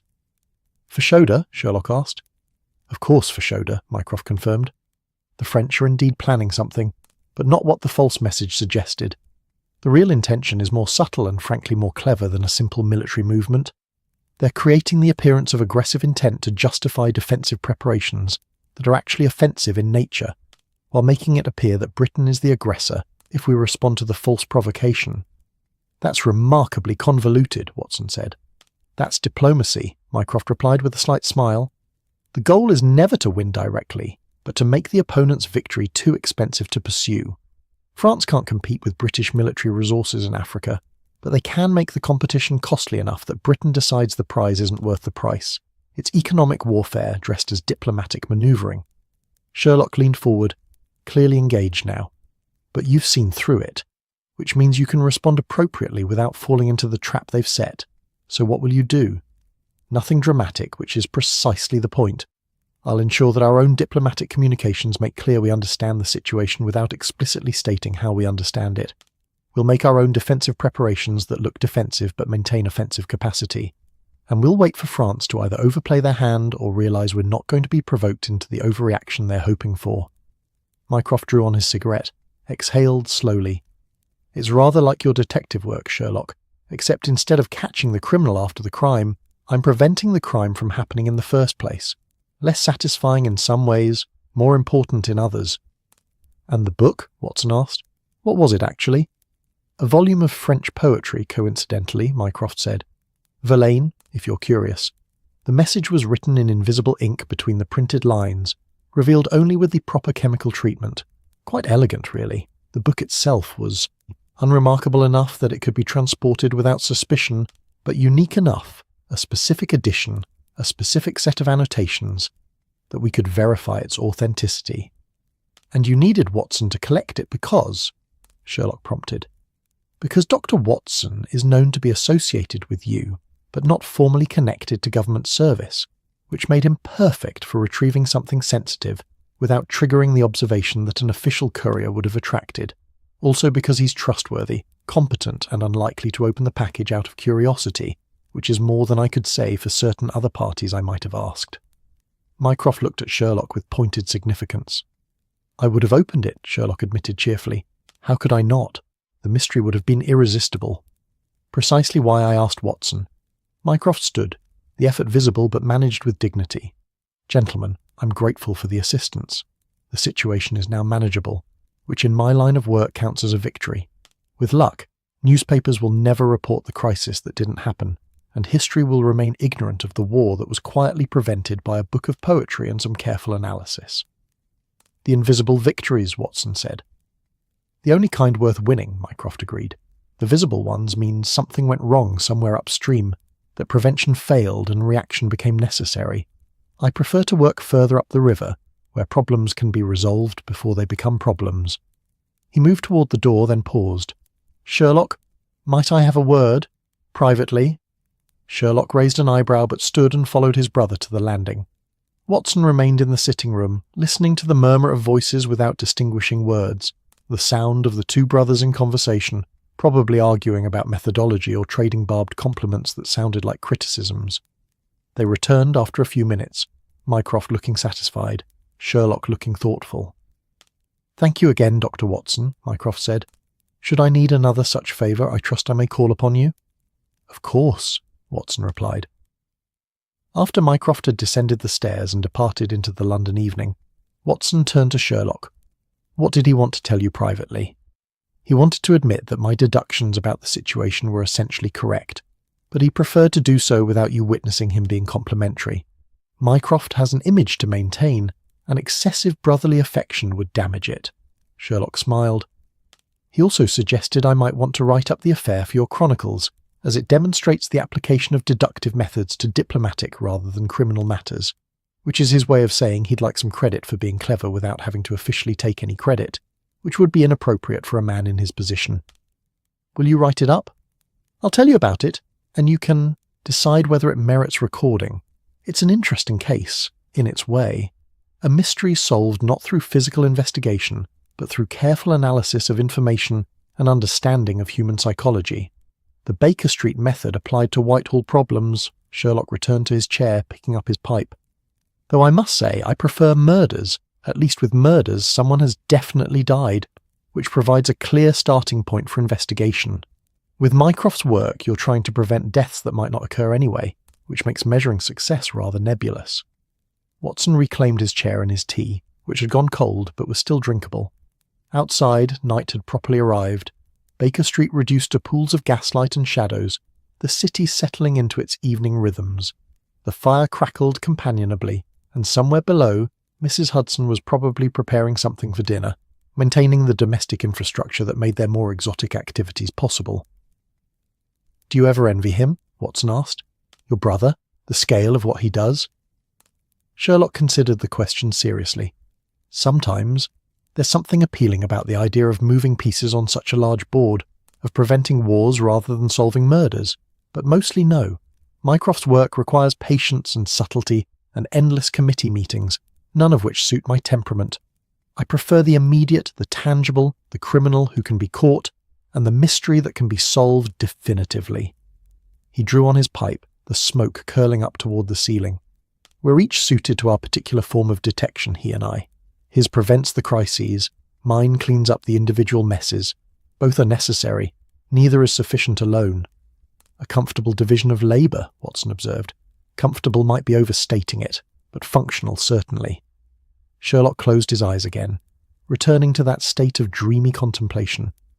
And now, Watson, unless you have pressing medical emergencies to attend to, I suggest we enjoy our evening of peaceful domesticity. Tomorrow will bring its own complications, no doubt. Tonight, we have tea and fire and the satisfaction of a puzzle successfully solved, even if most of it was solved by Mycroft in his stuffy office while we merely carried books across London. Sometimes carrying books is enough, Watson said. Sometimes, Sherlock agreed, though I do prefer when the carrying is accompanied by at least a modest adventure. Give it time, Watson said, smiling. Adventure has a way of finding us, whether we go looking for it or not, and in the comfortable quiet of 221B Baker Street, as evening deepened into night, and London continued its endless, restless existence beyond their windows that seemed like as much wisdom as the day required. The afternoon stretched long in Mycroft Holmes' office, that peculiar quality of time that existed in government buildings where clocks measured hours, but the work itself seemed to exist outside normal temporal constraints.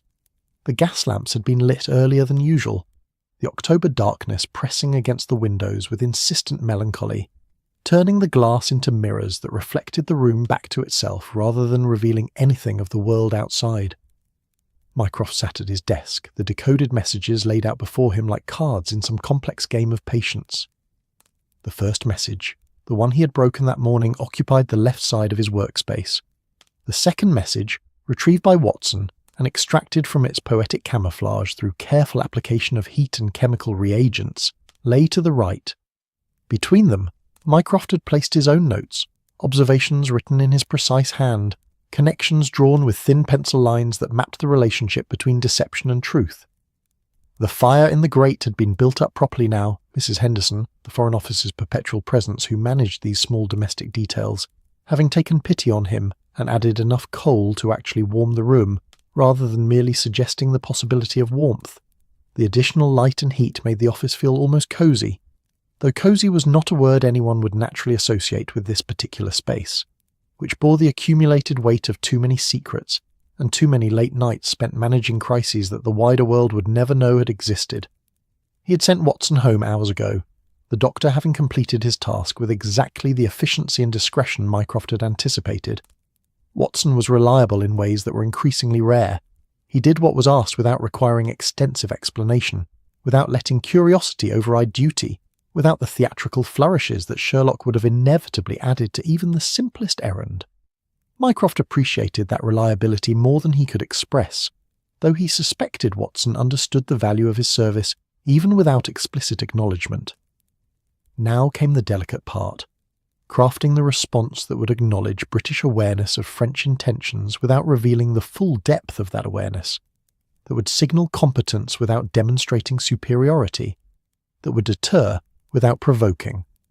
It was diplomatic tightrope walking of the highest order, the kind of work that required not just intelligence, but psychological insight, an understanding of how the message would be received and interpreted by minds in Paris that were themselves engaged in similar calculations about British thinking.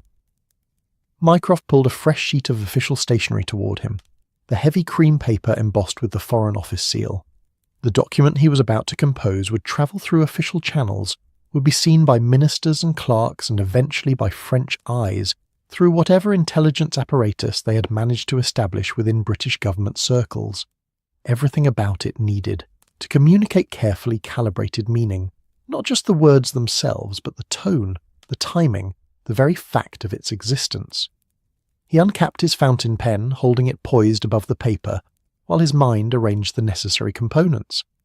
The opening would be formal, acknowledging receipt of intelligence regarding French activities near Fashoda. That much was unavoidable and expected. The middle section would express measured concern, not alarm, which would suggest panic and not dismissal, which would suggest either ignorance or dangerous confidence. The conclusion would reaffirm British interests in the region, while leaving room for diplomatic discussion, the implicit suggestion that negotiation remained preferable to confrontation. But beneath that surface meaning, the subtext needed to convey something more subtle, that Britain had seen through the deception, that the false intelligence had been identified as false, that attempting to manipulate British response through manufactured provocations would not succeed. And all of this needed to be communicated without stating it explicitly, through implications and careful word choice that would be clear to sophisticated readers while maintaining plausible deniability if questioned. It was, Mycroft reflected as he began to write, rather like composing poetry, every word carrying weight beyond its literal meaning, the spaces between phrases as significant as the phrases themselves, the whole construction designed to resonate in the mind of the reader and produce effects that pure prose could never achieve.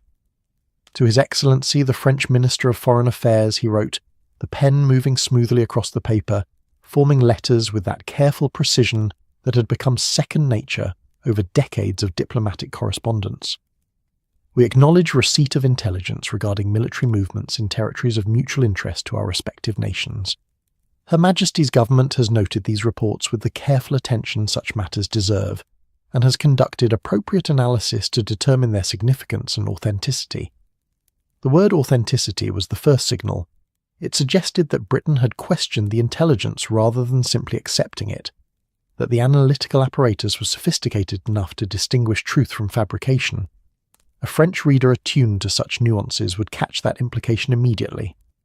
While we recognise that military preparations may be undertaken for various purposes, including those of a purely defensive or exploratory nature, we feel it appropriate to reaffirm British interests in maintaining stability in the Sudan and ensuring freedom of navigation along the Nile River. These interests are, we believe, not incompatible with legitimate French activities in the region, provided such activities are conducted with mutual respect for existing spheres of influence and with appropriate diplomatic consultation. That paragraph was the heart of the message, acknowledging that Britain understood France was doing something, but not overreacting to the false provocation, instead positioning British concerns as reasonable and focused on stability rather than confrontation. The phrase, existing spheres of influence, was particularly important, a reminder that Britain's claims to the territory predated recent French interest, without making that claim so aggressively that it closed off negotiation. Mycroft paused, reading what he had written, testing each phrase against how it would sound to French ears. Diplomacy was translation work, really, converting one nation's interests and anxieties into language that another nation could hear without feeling compelled to respond with hostility.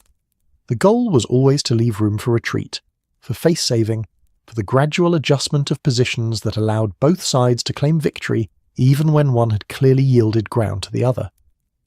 We proposed that representatives of our respective governments meet to discuss matters of mutual concern regarding territorial boundaries and administrative responsibilities in the region.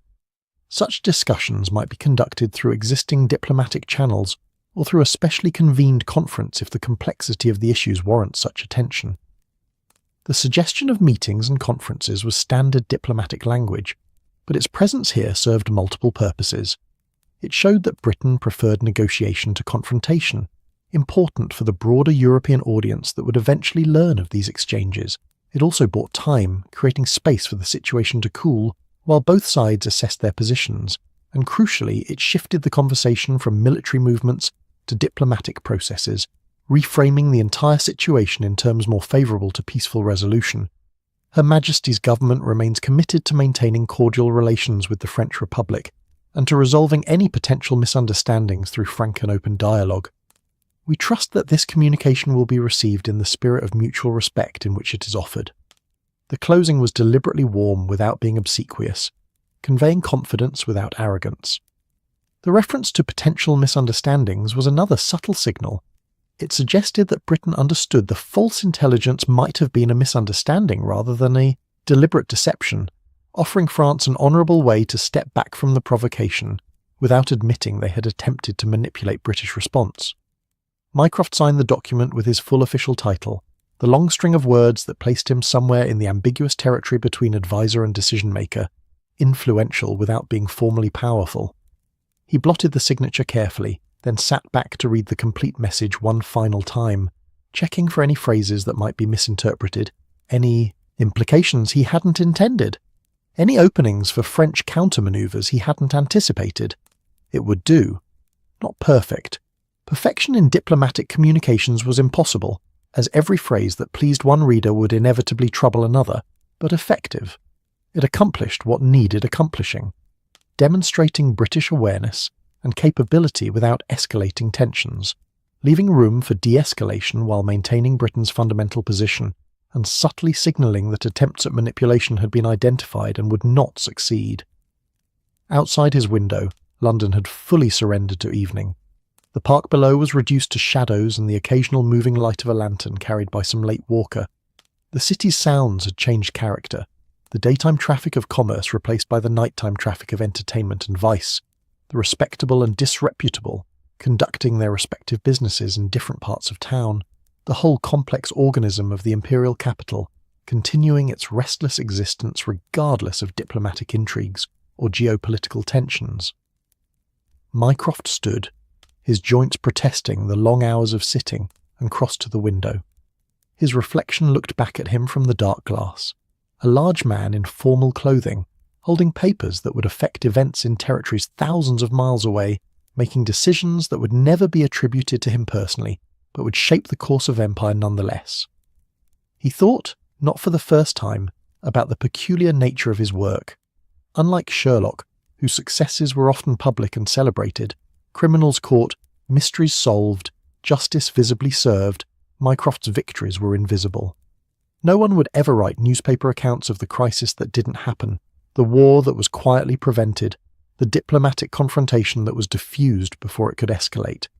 His work existed in negative space, in the absence of disaster, in the smooth functioning of systems that only became visible when they failed. It was, he supposed, rather like being a physician who specialized in prevention rather than cure. Dr. Watson could point to patients healed, lives saved, specific interventions that produced visible results. But a doctor who prevented illness through careful hygiene and early intervention would have no such tangible proof of success, only the absence of disease, the continued health that people took for granted because they never experienced the alternative. Mycroft returned to his desk and placed the drafted message in a folder marked for the Foreign Secretary's review. It would go through the proper channels now, ministerial approval, official translation and transcription, dispatch through the embassy in Paris. His direct involvement was complete. The machinery of government would take over, implementing the policy he had formulated, but doing so in a way that distributed responsibility and credit across multiple offices and officials, none of whom would quite understand how all the pieces fit together because that understanding existed only in Mycroft's mind. He allowed himself a moment of satisfaction, brief and private, the kind of quiet pleasure that came from a problem successfully analysed and addressed. The French gambit had been clever, but not clever enough. The false intelligence had been identified before it could provoke the overreaction it was designed to elicit. And now Britain's response would demonstrate both awareness and restraint, the two qualities most likely to deter future attempts at manipulation while maintaining the possibility of genuine diplomatic progress. There remained, of course, the question of what France would do next. They would receive Britain's response, would analyse it with the same careful attention Mycroft had applied to their provocation, would recognise the subtext and implications embedded in the diplomatic language, and then they would make their own calculations about whether to escalate to negotiate or to try some other approach to achieving their objectives in the Sudan. But that was a problem for tomorrow, or next week, or next month. Tonight, Mycroft had done what could be done, decoded the messages, identified the deception, crafted the appropriate response. The rest would unfold in its own time, according to patterns that were partly predictable and partly subject to the whims of individual decision-makers in Paris and London, who might or might not act rationally, might or might not understand the larger game being played, might or might not be swayed by domestic political pressures that had nothing to do with the merits of the situation. That uncertainty was both frustrating and, in its way, essential. If everything were perfectly predictable, Mycroft's work would be merely clerical, the implementation of predetermined responses to anticipated situations. The uncertainty, the need to constantly reassess, to adjust strategies based on new information, to recognize when assumptions had become outdated, was what made the work intellectually engaging even when it was emotionally exhausting. A knock at the door pulled Mycroft from his reflections. "Enter," he called. Mrs. Henderson appeared, carrying a tea tray that she set down with maternal efficiency. "You've been here since dawn, Mr. Holmes. The building is half empty, and you'll make yourself ill if you don't eat something. I've brought sandwiches as well, beef and mustard, your preference." "You're too kind," Mycroft said, genuinely grateful. Mrs. Henderson had worked in the Foreign Office longer than Mycroft had been alive, had served under ministers whose names appeared in history books, and had developed an uncanny ability to know when officials needed feeding and when they needed to be left alone to work. She managed the building's domestic infrastructure with the same quiet competence that Mycroft managed its intellectual infrastructure, invisibly, essentially, and without expectation of acknowledgement. "Kind has nothing to do with it," she replied, already moving toward the door. "Can't have you collapsing from hunger and leaving important work unfinished. The Empire may not notice, but I would, and I'd have to explain to Mrs. Holmes why I let her son work himself to death, which is a conversation I'd rather avoid."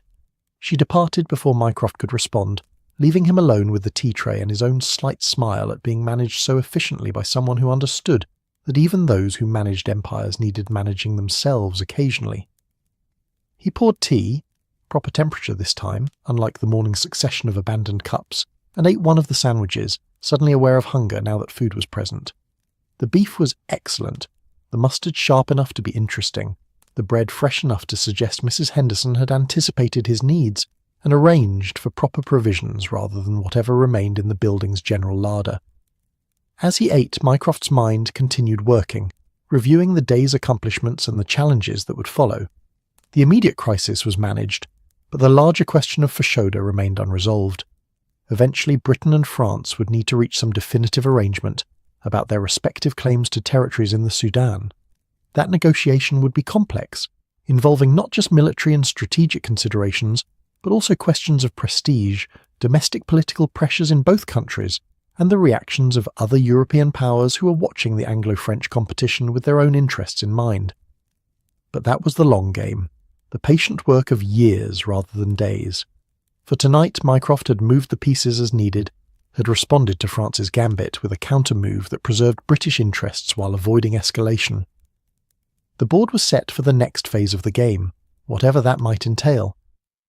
He finished his tea and sandwich, tidied his desk with the methodical care that kept chaos at bay, and prepared to depart. The message to France would be dispatched tomorrow, after ministerial review.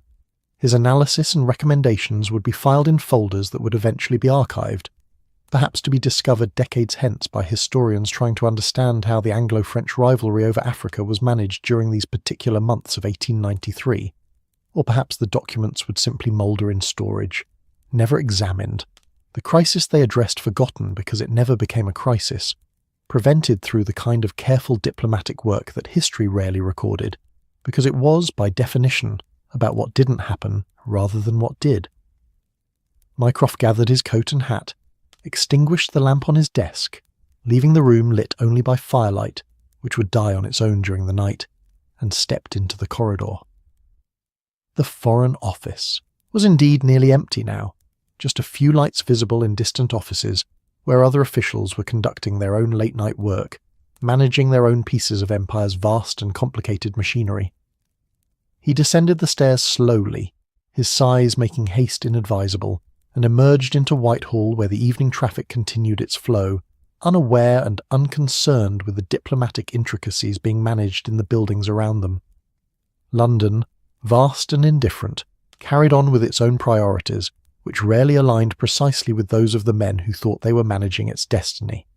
A hansom cab was waiting.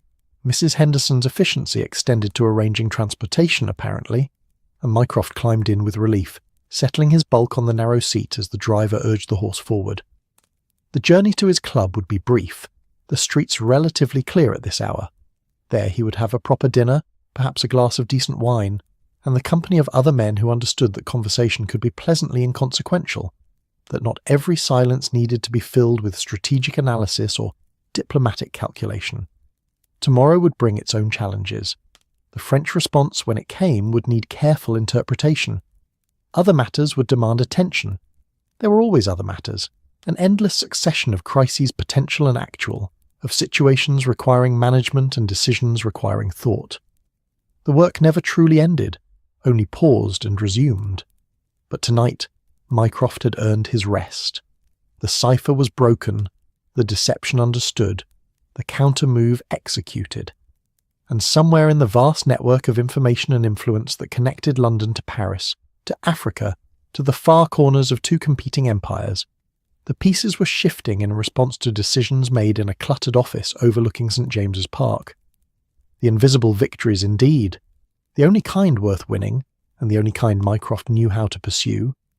As the hansom carried him through London's evening streets, he allowed himself a moment of contentment, brief, private, and sufficient.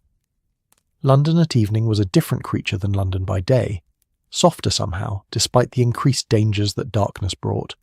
The fog that had retreated during the afternoon returned with the falling temperature, not the thick choking fog of winter but the gentler autumn variety that softened edges and muted sounds, turning the city into something almost dreamlike, a place where the hard realities of empire and industry were temporarily obscured by moisture and failing light.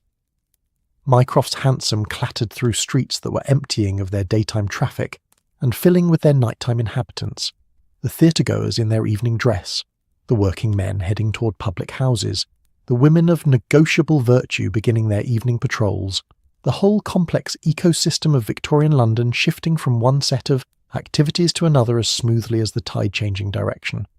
The gas lamps created pools of warm yellow light that the fog turned into soft halos, navigation points in the gathering darkness that marked safe passage through streets that could be treacherous for the unwary. The hansom delivered him to his club, that bastion of masculine comfort where politics and business were discussed over brandy and cigars, where leather chairs embraced tired bodies and discretion was maintained with religious fervour. Mycroft paid the driver with the addition of a generous tip. The man had waited without complaint, had conveyed his passenger safely through evening traffic, deserved acknowledgement of competent service, and mounted the steps to the entrance where a porter materialised to open the door before Mycroft could reach for the handle. "Good evening, Mr. Holmes. Your usual table is available in the dining room if you wish." "Thank you, Peterson. I believe I'll take advantage of it." The club's interior was everything the October evening was not. Warm, dry, well lit without being harsh, smelling of wood polish and old leather, and the excellent cooking that emerged from kitchens below. The murmur of conversation drifted from the various rooms, that particular acoustic quality of men talking without needing to impress or perform, comfortable in their environment and their company. Mycroft surrendered his coat and hat to Peterson, and made his way to the dining room, where indeed his usual table awaited, positioned in a corner where he could observe the room, without being easily observed in return, close enough to the fireplace for warmth but not so close as to be uncomfortably hot. The waiter appeared immediately, as if summoned by telepathy rather than visual cues, with a menu that Mycroft barely glanced at before ordering the roast beef with all accompaniments and a half bottle of the Burgundy he favoured. As he waited for his meal, Mycroft allowed himself to truly relax for the first time since that morning's decoded message had set the day's events in motion. His shoulders, which had been carrying tension without his conscious awareness, settled slightly. His mind, which had been racing through implications and counter-implications for hours, began to slow to something approaching a sustainable pace. This was the value of ritual, of familiar surroundings and expected comforts. They provided permission to step back from constant vigilance, to simply exist without strategic purpose for a brief interval. The dining room was perhaps a quarter full, other members enjoying their dinners in various configurations of solitude or companionship. Mycroft recognised most of them: a senior judge whose decisions shaped legal precedent, a banker whose loans funded everything from railways to revolutions, a retired general whose campaigns in India were still studied at Sandhurst. Men of influence and accomplishment, each with their own spheres of power, their own networks of obligation and alliance, the machinery of empire in human form taking their evening meal before returning to whatever work awaited them, or retiring to whatever homes sheltered them. The wine arrived first, poured with appropriate ceremony, tasted and approved, though Mycroft knew from experience it would be excellent. The club's cellar was one of its chief virtues, and the wine steward took his responsibilities with admirable seriousness. The first sip was deeply satisfying, the wine's complexity a pleasant contrast to the day's analytical work. Sometimes pleasure could be simple. Good wine, warm fire, the prospect of excellent beef prepared by a chef who understood that meat should taste like itself rather than like the sauces that drowned it in lesser establishments. His meal arrived promptly, and Mycroft applied himself to it with the focused attention he brought to most activities. The beef was perfect, deeply flavoured, properly rested, sliced thick enough to be substantial. The Yorkshire pudding was crisp and airy, the roasted vegetables were not overcooked into submission, and the horseradish had enough bite to cut through the richness of the meat. It was, he reflected as he ate, deeply civilised. After a day spent managing potential international incidents through careful analysis of deceptive communications, the simple pleasure of a well-prepared dinner felt like its own form of victory. He was halfway through his meal when Sir Reginald Morton approached his table, moving with the careful deliberation of a man who had enjoyed several drinks before dinner and was conscious of maintaining his dignity despite them. Sir Reginald was Foreign Office, though senior enough that his work was more about attending meetings than conducting analysis, more about representing position than developing policy. "Holmes, thought that was you tucked away in the corner. Mind if I join you for a moment?" "Please," Mycroft gestured to the opposite chair, though he would have preferred to finish his meal in solitude. But club etiquette and professional courtesy both demanded accommodation of the request. Sir Reginald settled himself with the relieved sigh of a man grateful to be sitting. "Wanted to thank you for that business today. The Minister saw your analysis and recommendations, agreed entirely with your assessment. Brilliant work, as usual. Can't give you details here naturally, but wanted you to know it's appreciated." "Kind of you to say so," Mycroft replied, spearing a piece of beef. "Simply doing what the situation required." More than that. Takes a particular mind to see through those sorts of complications, to untangle what's real from what's merely made to look real. The French were quite clever this time, but not clever enough, eh?" Sir Reginald chuckled, then seemed to remember where he was, and moderated his volume. "At any rate, well done. The Minister wanted me to convey his particular satisfaction with how the matter was handled." They spoke for a few more minutes, Mycroft responding with appropriate modesty, while Sir Reginald dispensed the sort of vague praise that acknowledged work without revealing details to anyone who might be listening. Eventually Sir Reginald excused himself. His own dinner companions were waiting, and Mycroft was left alone again to finish his meal in peace. The brief interaction reminded him why he preferred his corner table, and why he generally avoided the club's more social areas. Recognition was pleasant enough, but it always came with the burden of expectation, the assumption that because one had solved today's puzzle, one would inevitably solve tomorrow's as well. And while that assumption was generally accurate, Mycroft found it occasionally exhausting to carry other people's confidence in his abilities, alongside his own necessary self-doubt that kept those abilities sharp.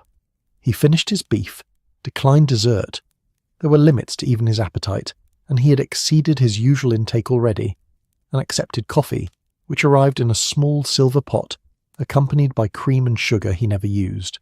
The coffee was excellent, strong enough to be interesting, but not so strong as to interfere with eventual sleep. He drank it slowly, savouring both the taste and the moment of stillness it provided, the brief pause between the day's work and whatever the evening would bring. Around him, the dining room continued its quiet business.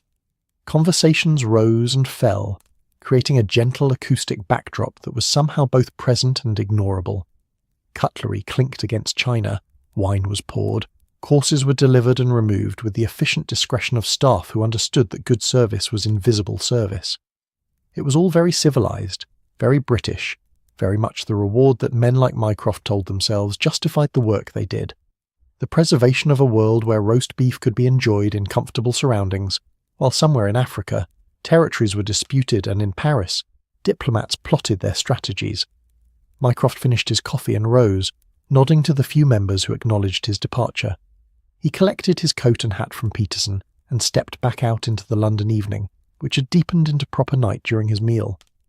The fog was thicker now, the gas lamp struggling to penetrate it, creating discrete islands of visibility connected by faith and memory, more than actual sight. He began walking rather than immediately hailing a cab, the need for physical movement suddenly stronger than the desire for convenience. His flat was not far, a comfortable set of rooms in a building that housed other professional gentlemen, close enough to Whitehall for easy access, but far enough to maintain the illusion of separation between work and life, though in Mycroft's case that separation was largely theoretical. The streets were quieter now, the evening traffic having thinned to the occasional hansom or private carriage. His footsteps echoed slightly in the fog-muffled night, keeping him company as he walked. The exercise was pleasant after hours of sitting, the cool damp air refreshing after the club's overheated interior. London at night had its own beauty, Mycroft thought. Not the obvious beauty of grand architecture and imperial monuments, but the subtle beauty of a city at rest, of lights glowing in windows where people lived their private lives, of distant sounds suggesting activity just beyond perception. He thought about the day's work as he walked, reviewing it not with anxiety, but with the professional satisfaction of a task completed competently. The cipher had been broken, the deception identified, the appropriate countermove executed.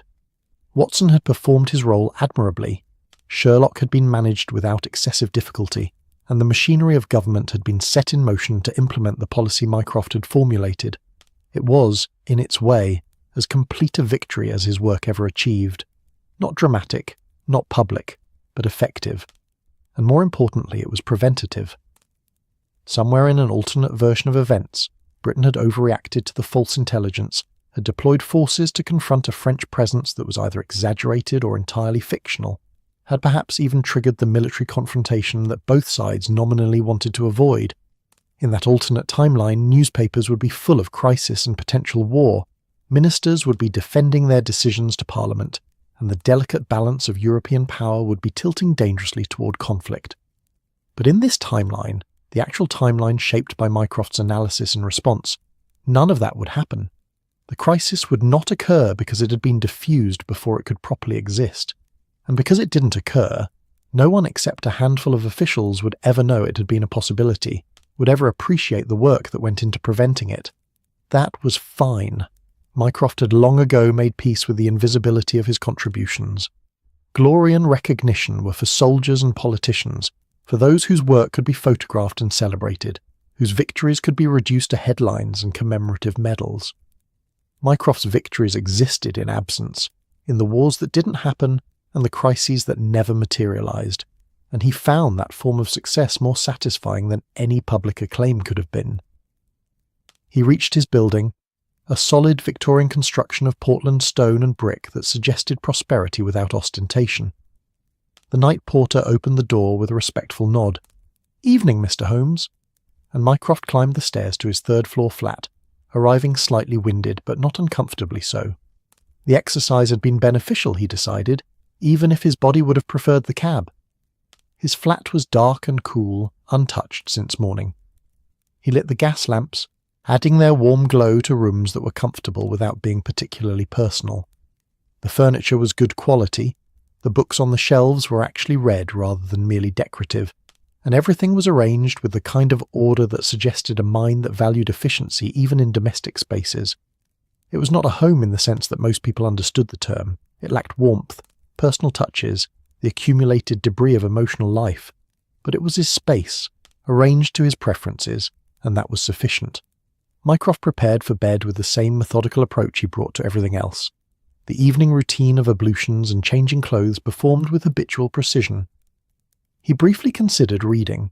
There was a new biography of Talleyrand he'd been meaning to examine, but decided against it. His mind had done enough work for one day. It deserved rest rather than additional stimulation. He extinguished the lamps and settled into bed, the darkness of his room complete except for the faint glow of street lamps filtering through the curtains. Outside, London continued its nocturnal existence. Somewhere police were walking their beats, somewhere theatres were emptying, somewhere the city's less respectable elements were conducting their business in shadows and alleys. But here, in this room, in this moment, there was only stillness, and the prospect of sleep. Mycroft's last conscious thoughts were of the morning, of the decoded message that had set everything in motion, of the elegant deception and the careful response. The game would continue tomorrow, would continue for months or years until the Fashoda question was finally resolved one way or another. But tonight, his piece was played, his move made, and he could rest with the satisfaction of work completed competently. Sleep, when it came, was deep and dreamless, the sleep of someone whose conscience was clear and whose mind had earned its respite.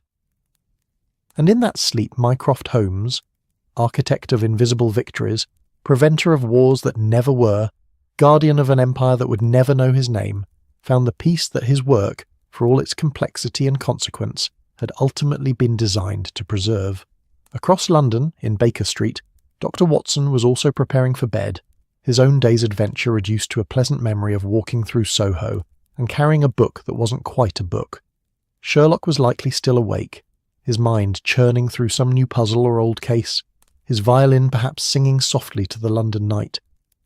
Mrs. Hudson was certainly asleep, her daily labour of keeping impossible lodgers fed and housed complete for another day. And in Whitehall, in the Foreign Office where Mycroft had spent his day, the building was dark and quiet, its corridors empty, its secrets temporarily at rest. The message to France sat in its folder, waiting for morning and ministerial approval and eventual dispatch across the Channel, where it would be read and analysed and responded to, the diplomatic dance continuing its careful steps. But all of that was tomorrow's concern. Tonight belonged to rest, to the quiet satisfaction of work done well, to the peace that came from knowing that somewhere in the vast machinery of empire one small crisis had been managed, one potential disaster averted, one thread of the complex tapestry slightly adjusted to maintain the pattern that all their work, visible and invisible, was designed to preserve. The fog pressed against London's windows like a benediction, softening the city into dream, and in that dream the empire slept, unaware of the dangers that had been quietly prevented, grateful without knowing for the work of minds that never rested except when, like now, even they surrendered to the necessity of sleep. And in the morning, when London woke to another day of commerce and empire, of hansoms and headlines and the endless, restless business of being the world's greatest city, the cipher would be filed away, the messages would be forgotten by all but a few, and the work would continue, invisible, essential, and eternal. But that was morning's story. Tonight the story ended here, with secrets sleeping alongside those who kept them, with fog wrapping London in its familiar embrace, with the quiet victory of a crisis that never was. And in the darkness, in the silence, in the peace that men like Mycroft Holmes worked to preserve, the city dreamed of empires and tomorrow, while those who had saved it from itself slept the sleep of the justified, their work complete until the next cipher arrived, the next deception emerged, the next quiet battle needed fighting in the endless war that no one saw and everyone, unknowing, benefited from. The fog would lift with morning, the work would resume. But tonight, for this moment, all was still, all was peaceful, and the invisible victories could rest alongside those who had won them. Sleep well, London. Sleep well.